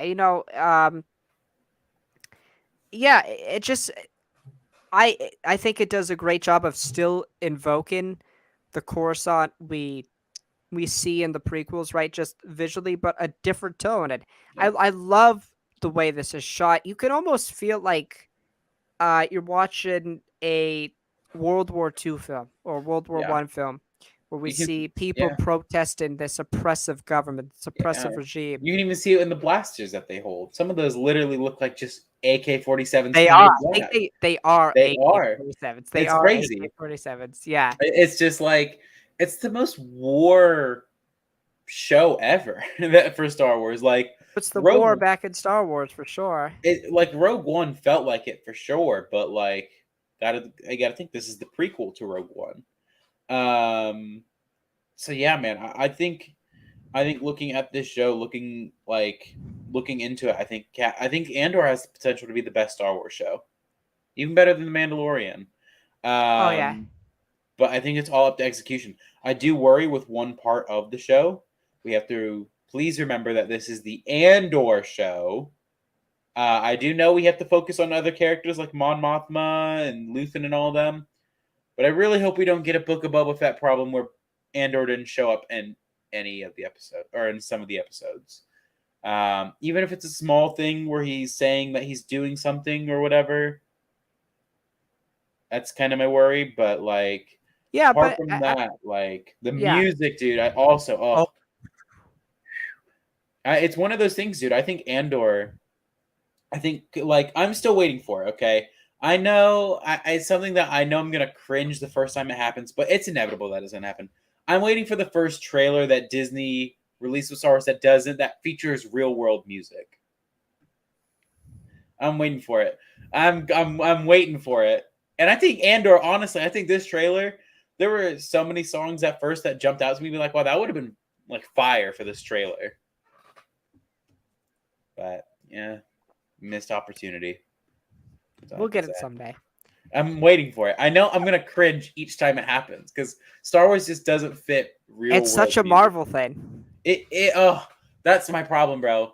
Is like I've been waiting for it. Like honestly, I've been waiting for either Marvel to be too Star Wars or Star Wars to be too Marvel. Right. And again, Yeah. I thought the big thing is I was honestly surprised that Disney hasn't introduced like 80 Force gods. Yeah. Right. The Force God of Thunder. Or the I'm sorry, the Uh, Force God of Lightning. so we get a couple new characters, right? We get Cleo, we get this Imperial lady, Yeah. Biba, I believe her name is, or something like Yeah. that. And that Cleo girl or Cleo or whatever, you gotta like she is Luthen's daughter. And she even says in the trailer, like, you're slipping. Like Right. you're starting to slip. So maybe that's what I think is gonna happen. I think Luthen's gonna die in this show. Like hot take. Oh, I feel like he kind of has to. I feel everybody in the show who's been introduced is gonna die. And it's gonna be the Rogue One effect. It's gonna Right. be the Rogue One effect. Because we also have to get to a point with Cassian's character where he becomes the way that he Yeah. does, right? Yeah. Now, again, what I'm really excited about is because Cassian is straight up not a good person, right? He does fight for the right cause, Yeah. but he's just not a good person, right? We literally see it He's the at the beginning of embodiment Rogue of One kill someone. yeah. Just because he knows he's not going to be able to escape from the Empire, so he just in cold blood murders him. It's one of those things that it's Cassian is he exemplifies fighting for the right cause in the wrong way. Right. Him and Saul. Like it's one of those things that like Ezra brings it up in Rebels a lot. Like Saul is making change. Like Saul is he's producing results. But people like Mon Mothma and Hera always say, sure, but at like what cost? At the lives of innocents, at the lives of people who could be kept alive and change. I kind of think of Saw as an Arthur Harrow kind of person. You know, you can understand Saul's point of view. He wants to stop the Empire. The Empire is an oppressive regime that, again, makes the rich richer, makes the poor poorer, and is an oppressive government. But and I get wanting to take it down, but like at the lives of many innocent people, families, kids, Imperials who also believe in the way that you're doing, or who also believe that the Empire is wrong. You're killing believers at that point now. It's one of those things. Also, like I think like another thing, just to compare him to Marvel more. Saul Guerrero reminds me of the Flag Smashers. Like very closely reminds me of them. Like again, better written, I hope. Well, I mean, he already is, but he in the show, you're just like, I understand why the Flag Smashers were acting the way that they were. They wanted a united world. Saul wants the same thing. He wants a united galaxy. But Saul and Carly and the Flag Smashers blew up buildings with a bunch of innocent people in it. Now looking at it, they are exactly identical. Yes. They're terrorists. At the end of the day. We also have to remember, right, with Saw, right, the traumatic experience of watching Stella die. Yeah. Andor being under occupation by the Separatists. Like, he's been through a lot in his life, and we see that in his physical change and his emotional state. So it's understandable why Saw goes to these extremes, and then it's understandable why Saw is not a huge fan of the rebellion, because to a certain extent, Mon Mothma's also fighting the wrong battle, right? She's tried to be a total pacifist, right? And that was never going to work because there's just not enough people to overthrow somebody. You still need to have a presence, a military presence, and that's ultimately the downfall of the New Republic. Like, it's a balance thing. You can't be authoritarian. You can't be a terrorist as a rebel because it paints a bad name. And as a rebel, you also can't back down from a fight. You can't just be a pacifist. It's not going to work. So, like, Mon Mothma and Saw are both wrong. If you had to choose, though, you want to be more like Mon Mothma because it's easier to recruit people. It's more appealable. Yeah. And I think that's a big dynamic in the show. And that's the other thing. Is just like, you make a good point with Mothma. The reason why the New Republic falls is because of her. Like, if we go and look into the books and whatnot, Mothma, after the New Republic and Empire come to an official end, she demilitarizes the entire New Republic by 90%. Could you imagine if the U.S. demilitarized by 90%? We'd get taken over. Right. China, same thing. North Korea, same thing. You demilitarize like that, you're asking you're asking for someone to take over. And that's why the New Republic falls. The Empire falls. They're too militarized. It's too much. And people find an uprising in it. A reckoning, a rebellion, whatever. And I think the thing that really worked was, with the Empire, it's important to know this. Like, there were people in the Empire who genuinely believe the Empire did good and were trying to do good in the Empire. Again, and then there were people like Bail, like Mon Mothma. They thought to their core the Empire couldn't do any good. Like, there was no good in what they were doing, and it's crazy because, again, like Cassian says it in both trailers. Like, you see them sitting there, drinking their coffee and whatnot. Fat, satisfied. Exactly. It's one of those things that it's just like the Empire fell because they were complacent. They didn't care. They didn't take the rebels as a serious threat. And that's why the New Republic falls. They don't take the First Order as a threat. And so it's just, and again, that's one of those common things in Star Wars. It just always happens. The Jedi, they're always going to rise up to power and then fall right back down. The Right. Sith will always rise up just to fall back down. Like Star Wars has a common theme. Maul, Freddie Prinze Jr. really put it in that very famous clip of him freaking out. Maul's character is always pushing that boulder up the mountain and it rolling right back down to him having to restart. Right. Right. Things like the Empire and these regimes, they're destined for it. The New Republic was destined to fall. The It's Jedi just Order, like yeah, Star Wars echoes history, right? exactly. Authoritarian governments are destined to fall because the people will always rise up and repress it because Mm-hmm. it doesn't work. Authoritarianism doesn't work. And to be fair, listen, the Empire was terrible, but Palpatine to have such a grip on the galaxy like that in 25 years was crazy. And It still is insane. that's the other thing is the Galactic Civil War is by far the biggest point in the Star Wars galaxy's timeline, like at all.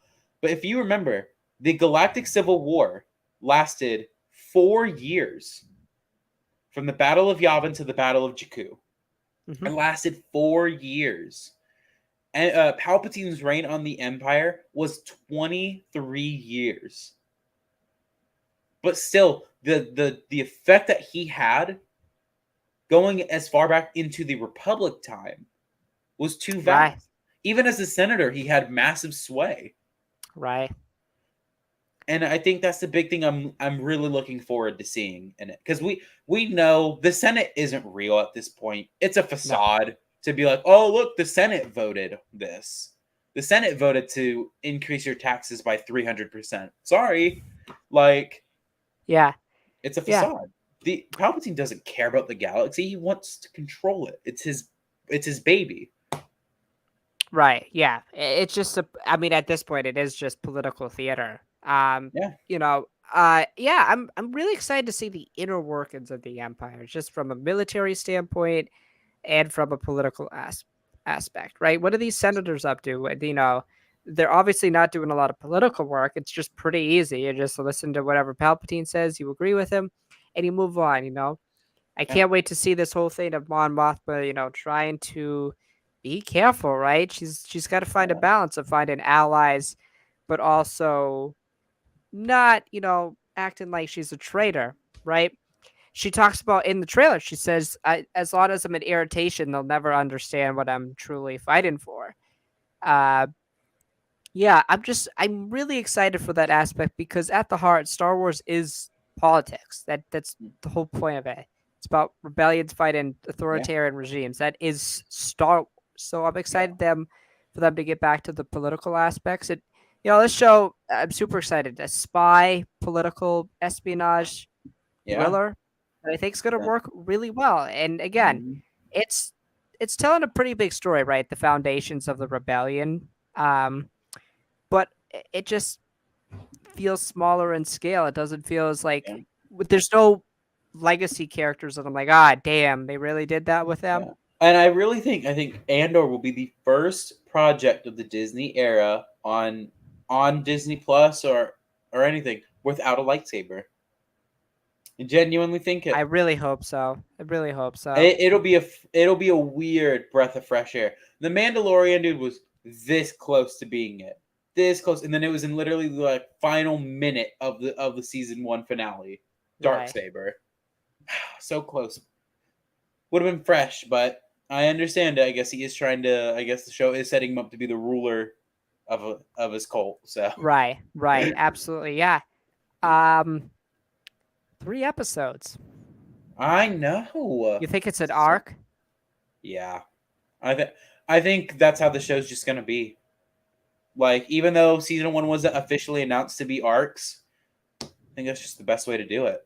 I think it's probably I would hope focuses on Cassian's backstory. Yeah, I think the first episode, maybe even 2 episodes, are gonna be Cassian as a young kid. Maybe heavy flashbacks for sure, I think. Yeah, and I'm also really curious. You get any Death Star tidbits, you think? Anything about what's going on with the Death Star at that time? Maybe Probably. I think mentions of like, oh, we're trying to look towards putting funding towards Project Stardust. Like, stuff like that. I think we'll get small nods like that. I don't think we're gonna Yeah. see the Death Star. No, I don't think so either. Because I'm pretty sure Mendelssohn's back. I'm pretty sure Krennic's gonna be Yeah, in it. Yeah. yeah. Yeah. I'm really excited. Again, the Again, delays. The it's delay's really, weird to me. It really just sad. Really sad that they delayed it. 21 days, yeah, yeah. 3 weeks exactly. Crazy. Yeah, I am really, really excited though. Some notes before we went live. The guy who plays Pip from the Mhm. Turtles slipped Yeah, up and said they announced the Turtles too, which they never yeah, did, and Chloe's gonna be back to direct it. yeah. Thoughts? Oh You don't like no, that film. not Eternals 2. Oh, it's my most anticipated sequel. You don't like that film. I like that film. Oh, Oscar Isaac and Mohammed Diab both Yeah. also teased Moon Knight season 2.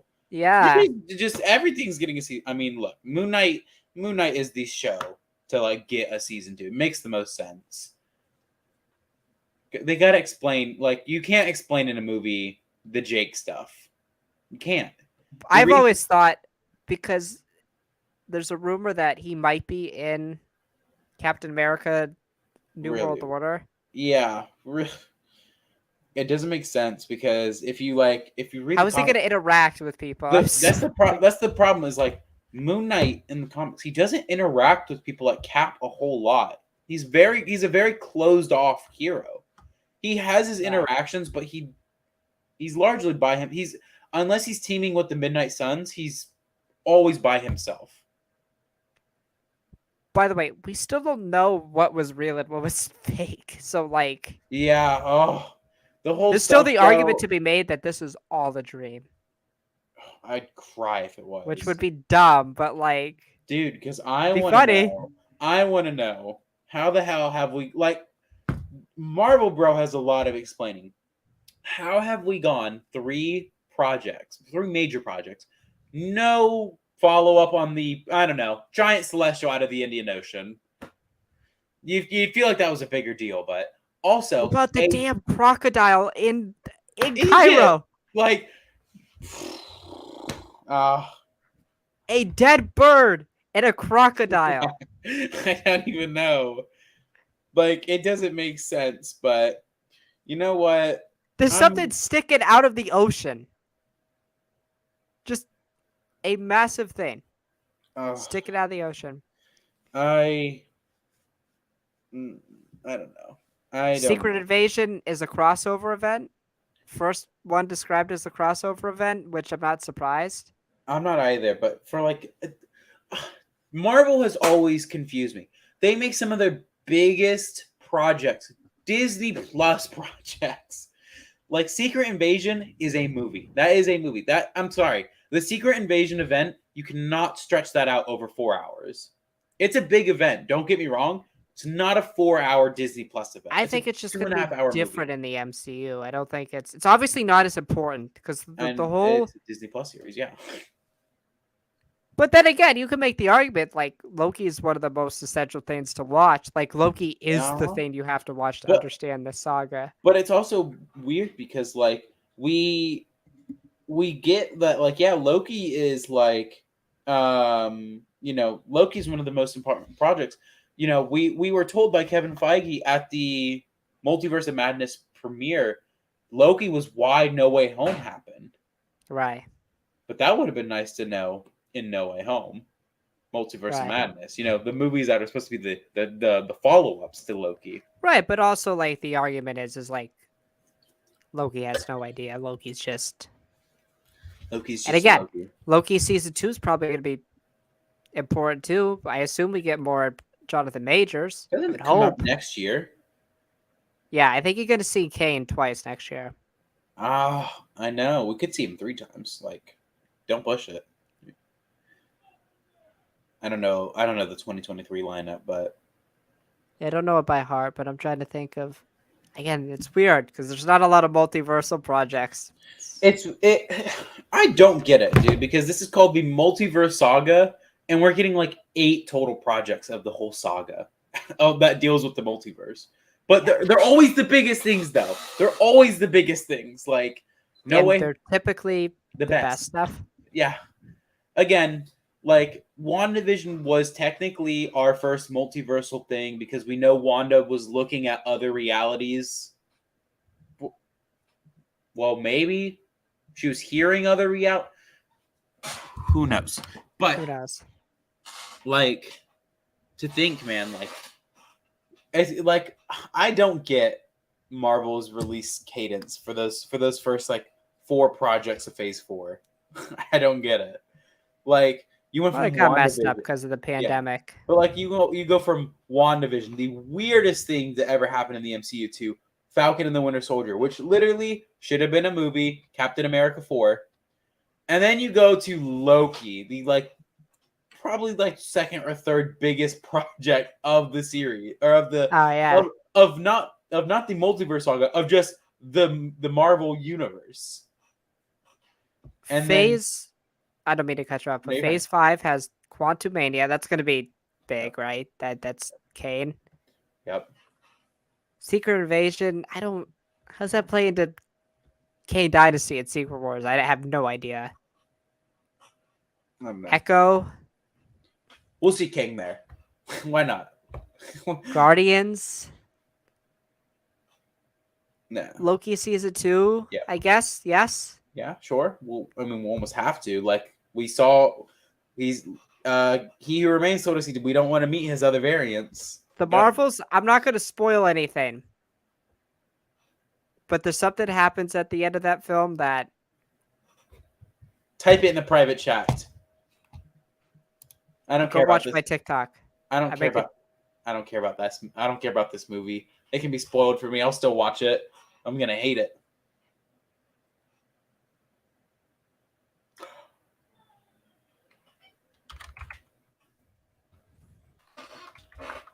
Different than how the comics do it, though. Yeah. Oh, okay, okay. But this thing is. Wait, that doesn't make sense though. Oh, okay. Well, that's boring. But I think you're going to see a lot more of this.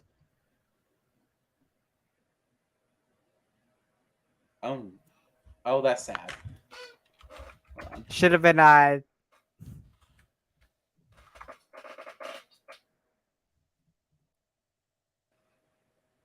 know this. What? This looks. What? That don't make sense. I know we don't want to spoilers. Okay, it's too big of a spoiler. You're gonna be. What? That doesn't make any sense. No. Don't. You can't blow my mind more than what you just said.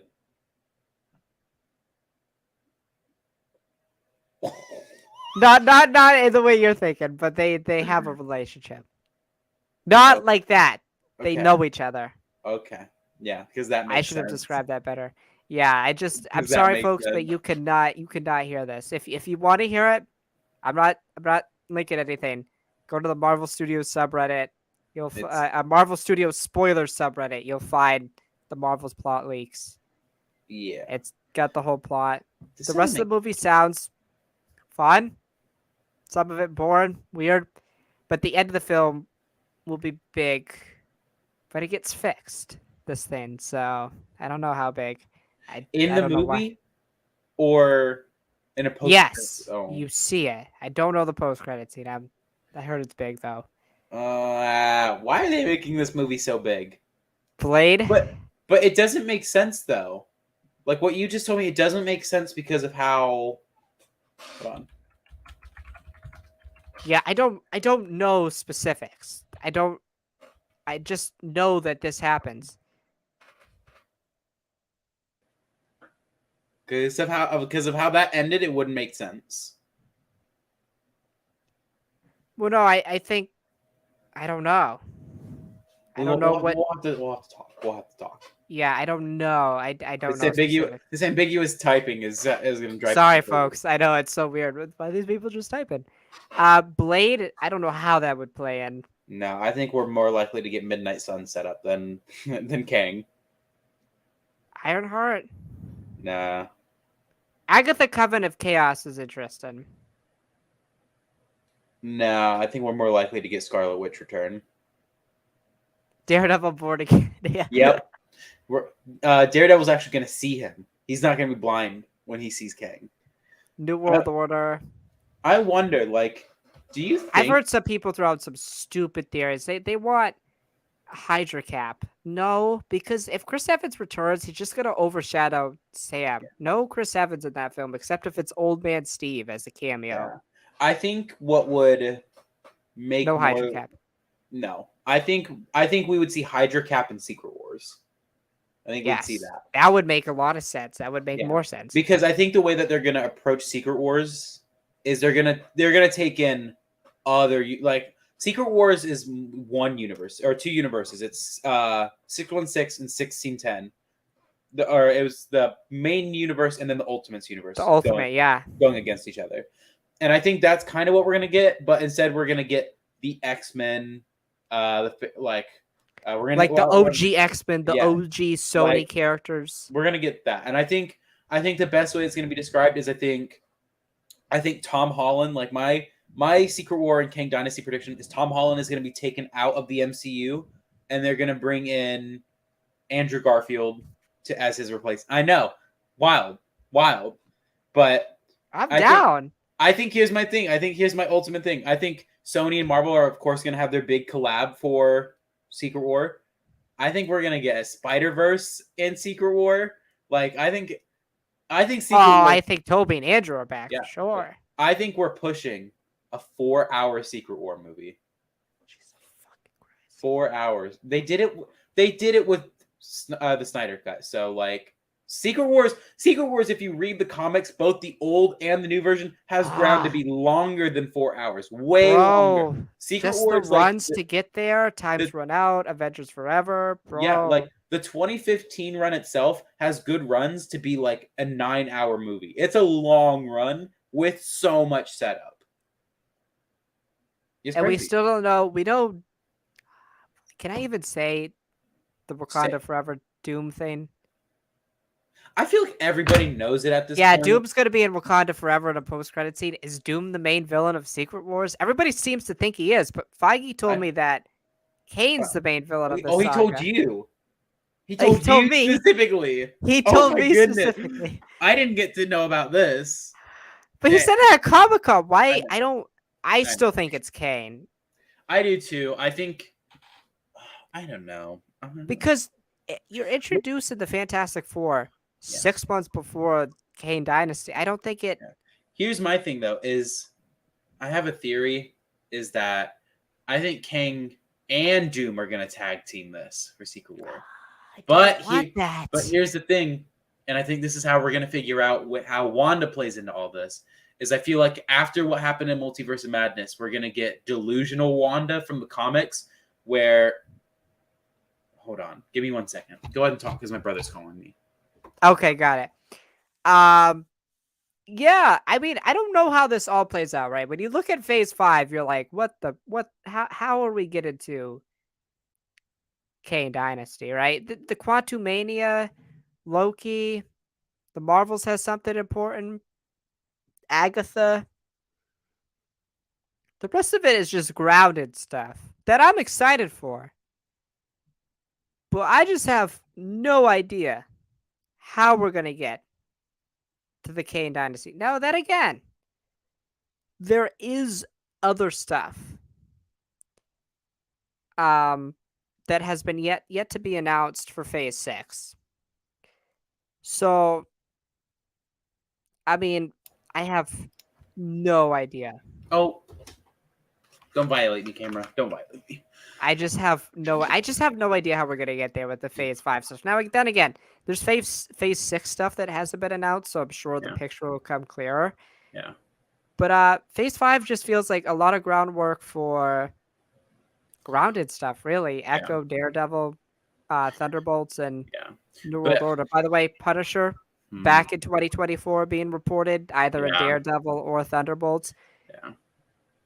I think to piggyback off what I was saying before my brother called me, I think the way we're gonna get Battleworld is through Doom manipulating an Insomniac Scarlet Witch That's essentially what kind of happens in the comics. Like they have an intimate relationship in the comics. So you think Wanda is the Molecule Man? Hmm. Kind of. Oh, I Yeah, think you're right. because if you I read think you're the right.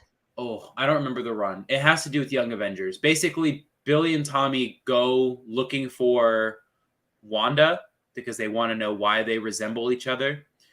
Um, and they find Wanda, or who they think is Wanda, but it's a Doombot. And the Avengers and the X-Men start fighting, or no, they start fighting the Doombots. And then they find Wanda. Wanda doesn't know who she is. She doesn't know who Billy and Tommy are. She doesn't know how she has powers. And then some person gives her a magical love tap and she brings her somewhere, or no, she brings them to the past, and Wanda remembers who she is. She exclaims she's the Scarlet Witch and then saves the day basically. And I think that's what's going to happen is I think the big bad, or the big bad trio, is going to be manipulated Scarlet Witch, Doom, and Kang. And then Wanda's basically going to redeem herself as a hero, dying in Secret And they Wars. all betray each other. That's how it goes. Yeah, I But think that's what dude, I think it's going to that be. Yeah, that big three, nobody is touching that. nobody. Like yeah, like Wong, Strange, Clea. They're all sure. You're all strong. You're not touching Kang and Scarlet Witch alone. Then you bring in the Doom? X factor of Doom. Now, Bro, granted, it is Doom? important to know that Doom during all that is God Emperor Doom. I don't think we're gonna meet God Emperor Doom just yet. I think he's gonna be honestly the Phase 7, 8, 9 big bad. Yes. But Do you think we get the Beyonder? the Beyonder, that's who did it to him. Or did it to Wanda. Yes. I think we're gonna meet the Beyonder in Kang Dynasty. I just think that I don't think we're gonna get Doom. I think Doom's the big bad of the third saga. It's crazy Um, to think that we probably still have 2 more sagas ahead of us for the MCU. We still probably have Doom as the big bad of the third and by the saga, way, and Galactus as the fourth. to mention it, we still haven't introduced the X-Men, and they're not gonna introduce the X-Men probably until the third saga. That's No, crazy. I think they're probably gonna wait until Phase 6. One of those untitled projects will probably be a mutant project. I'm so Yeah, old there's a enough lot of for. stuff they gotta fill in. I I'm mean, we're so. Strange at this point. Strange I is in the know. dark dimension. Especially with what you just messaged me about the Marvels.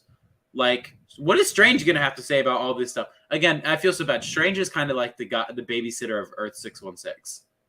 like like anytime something happens, it's always I where's mean, Strange at?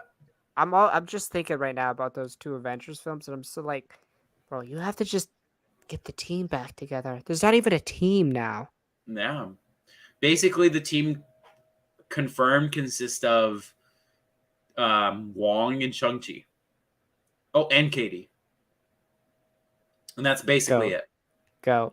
They're good. They got someone who can't die, the Sorcerer Supreme, and an amazing archer. Like that's basically Who what the needs Clint now? Who needs Clint? exactly. Who needs Clint? That dude is definitely dead. Yes, I think that's because I don't think there's really more else to talk about. No.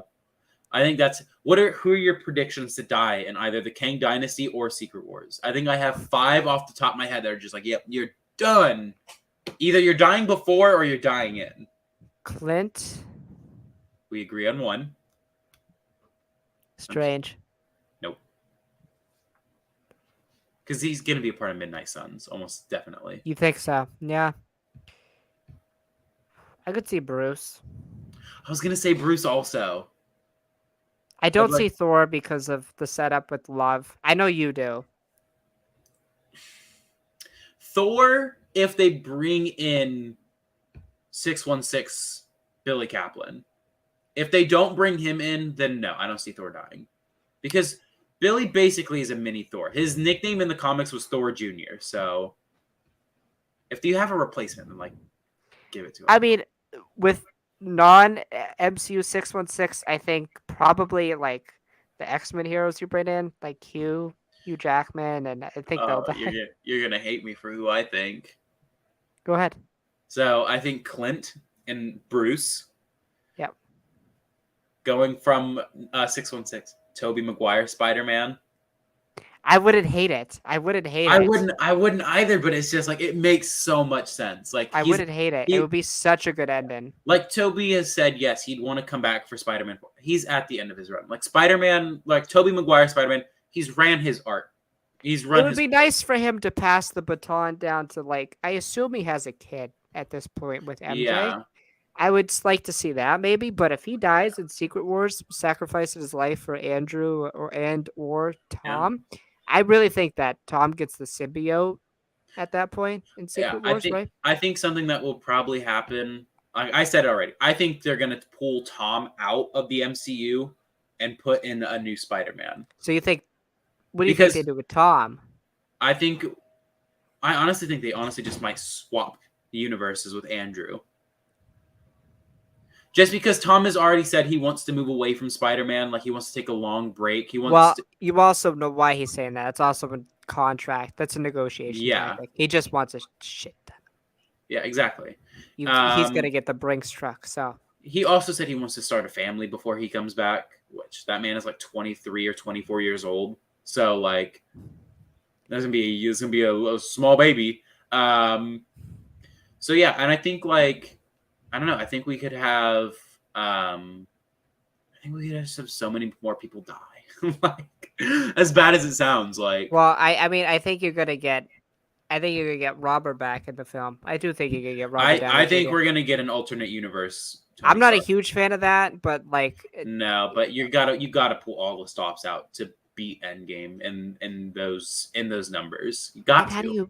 how do you beat Secret Wars? I mean, if the trademarks Mm, tell you anything, the Eternity Saga, like Eternity, literally, yeah. if we're dealing with that, then we're dealing with We're like we're dealing with beings that are incarnated as a universe. It's weird, it's weird literally stuff. it's like that. Hey, it's giving me even more hope that we could see Demiurge in the Yeah, you could MCU. see some weird You it's a shit. lot, and I think oh my goodness, I would love to see the Living Tribunal in actual form. I'm tired of this cuckhead shit that we've Also, been getting. Eternity not be just a wishing well. Stop. It's still one of my least favorite decisions the MCU has ever done. They did Eternity so Just a dirty, wishing well. just as Just a a wishing wishing well. well. That's literally it. I think Eternity was literally called a wishing well in Thor: Love and Thunder. I don't think that's it, but No, I think no, because I mean, I don't.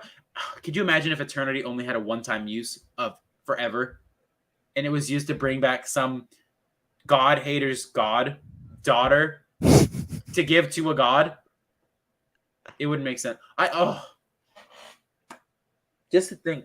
Could you imagine what would you also do? how do the Celestials play into like the Celestials got Yeah, to the be big. like the Eternals and whatnot.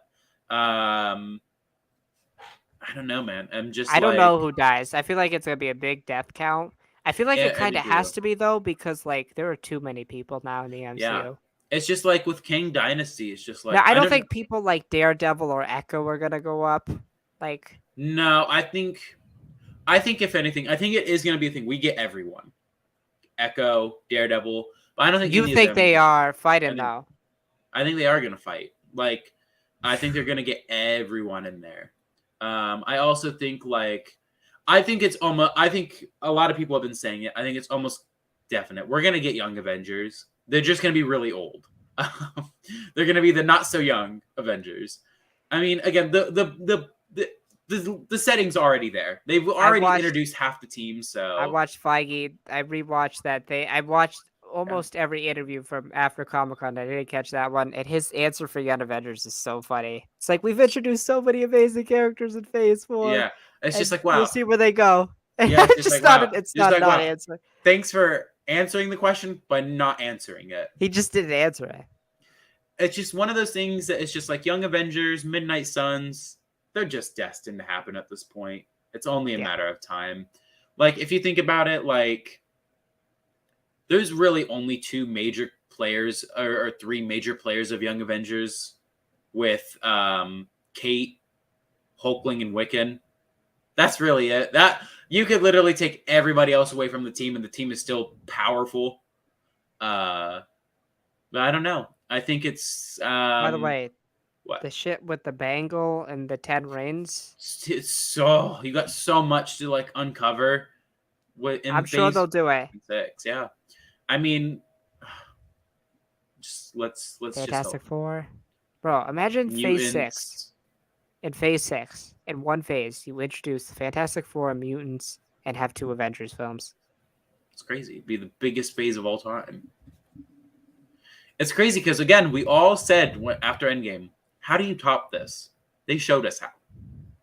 Feige showed us how to top it. I think Secret Wars is just the beginning of this crazier Again, the sagas to Eternity come. Saga. I mean, hey, we all thought the Marvel leaks of all those trademarks. Star Wars got some in there too. The Circle trilogy. The Circle trilogy. The Ryan Johnson Circle trilogy. I can see it now. I've got a perfect video to encapsulate how I feel about Star Wars and Marvel. I will. Those trademarks that Star Wars claimed, those are some of the worst titles I think I've ever heard before. This is how I feel about Lucasfilm half the time. Here we go. The Circle of Resistance.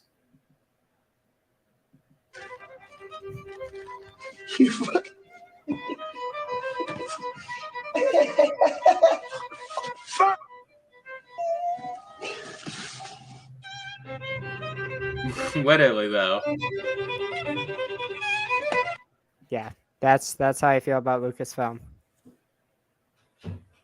Warner Brothers, I don't even have a meme to describe it because Warner Brothers there's no Homelander meme to describe Warner Brothers. They're just that much of a mess. No, the Homelander meme though to describe the MCU is that I'm just better than you. Yes, literally that whole monologue is just that's how you do it. Like even again, yeah, it's like literally though, like we all take for granted the MCU right now. Like we're all it's quantity over quality. No, I'd actually at least rather get something than nothing. Yeah, I'd rather get a product. Like literally though, like I would rather get excited for a project not to like it than to get excited for a project and not get it.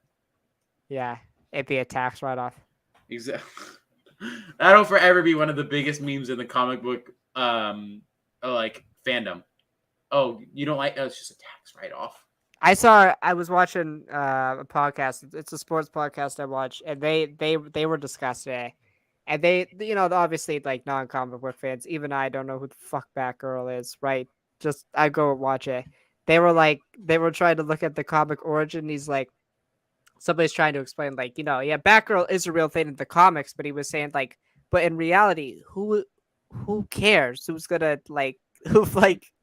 I mean, and again, she was gonna be the Batman, the Bat thing of this universe, the Bat person. The Bat person, I feel terrible. It's awful, right? And it's weird that they cancel a Woman of Color's film, but they don't cancel the person that. Literally, they have a like almost registered domestic abuser with Aquaman 2. And then the Flash, bro. He's Ezra Miller, the villain of everything. Like Ezra Miller, awful. Like they definitely. I mean, there's a story with them It's every week, bro. Every week. I think, my hair looks bad. Their reputation is like stained to the ground awful. Awful. Like I can't think of an actor who's got it worse. Apart from Amber Heard. They need to be in jail. Like it's crazy. No doubt. All right. Well, we talked a long time about everything. No, I feel so bad because our Miss Marvel shows that were never this long. No, but we just talked about everything in general. That was good. That was fun. I think we'll be back still next Wednesday for a preview of She-Hulk, but then after that, I'm riding solo, baby. It's from what it sounds like. Well, no, I'm riding solo. You got me for a couple more weeks. Oh, yeah, do I? Oh, yeah, I do. Yes. And then isn't it when She-Hulk comes out? When She-Hulk, I will be on the first episode of She-Hulk, but then the second episode I won't be on. I'll be riding solo, baby. And I think I may take my break until, I don't know, Maybe the week we preview Andor. Maybe I don't know.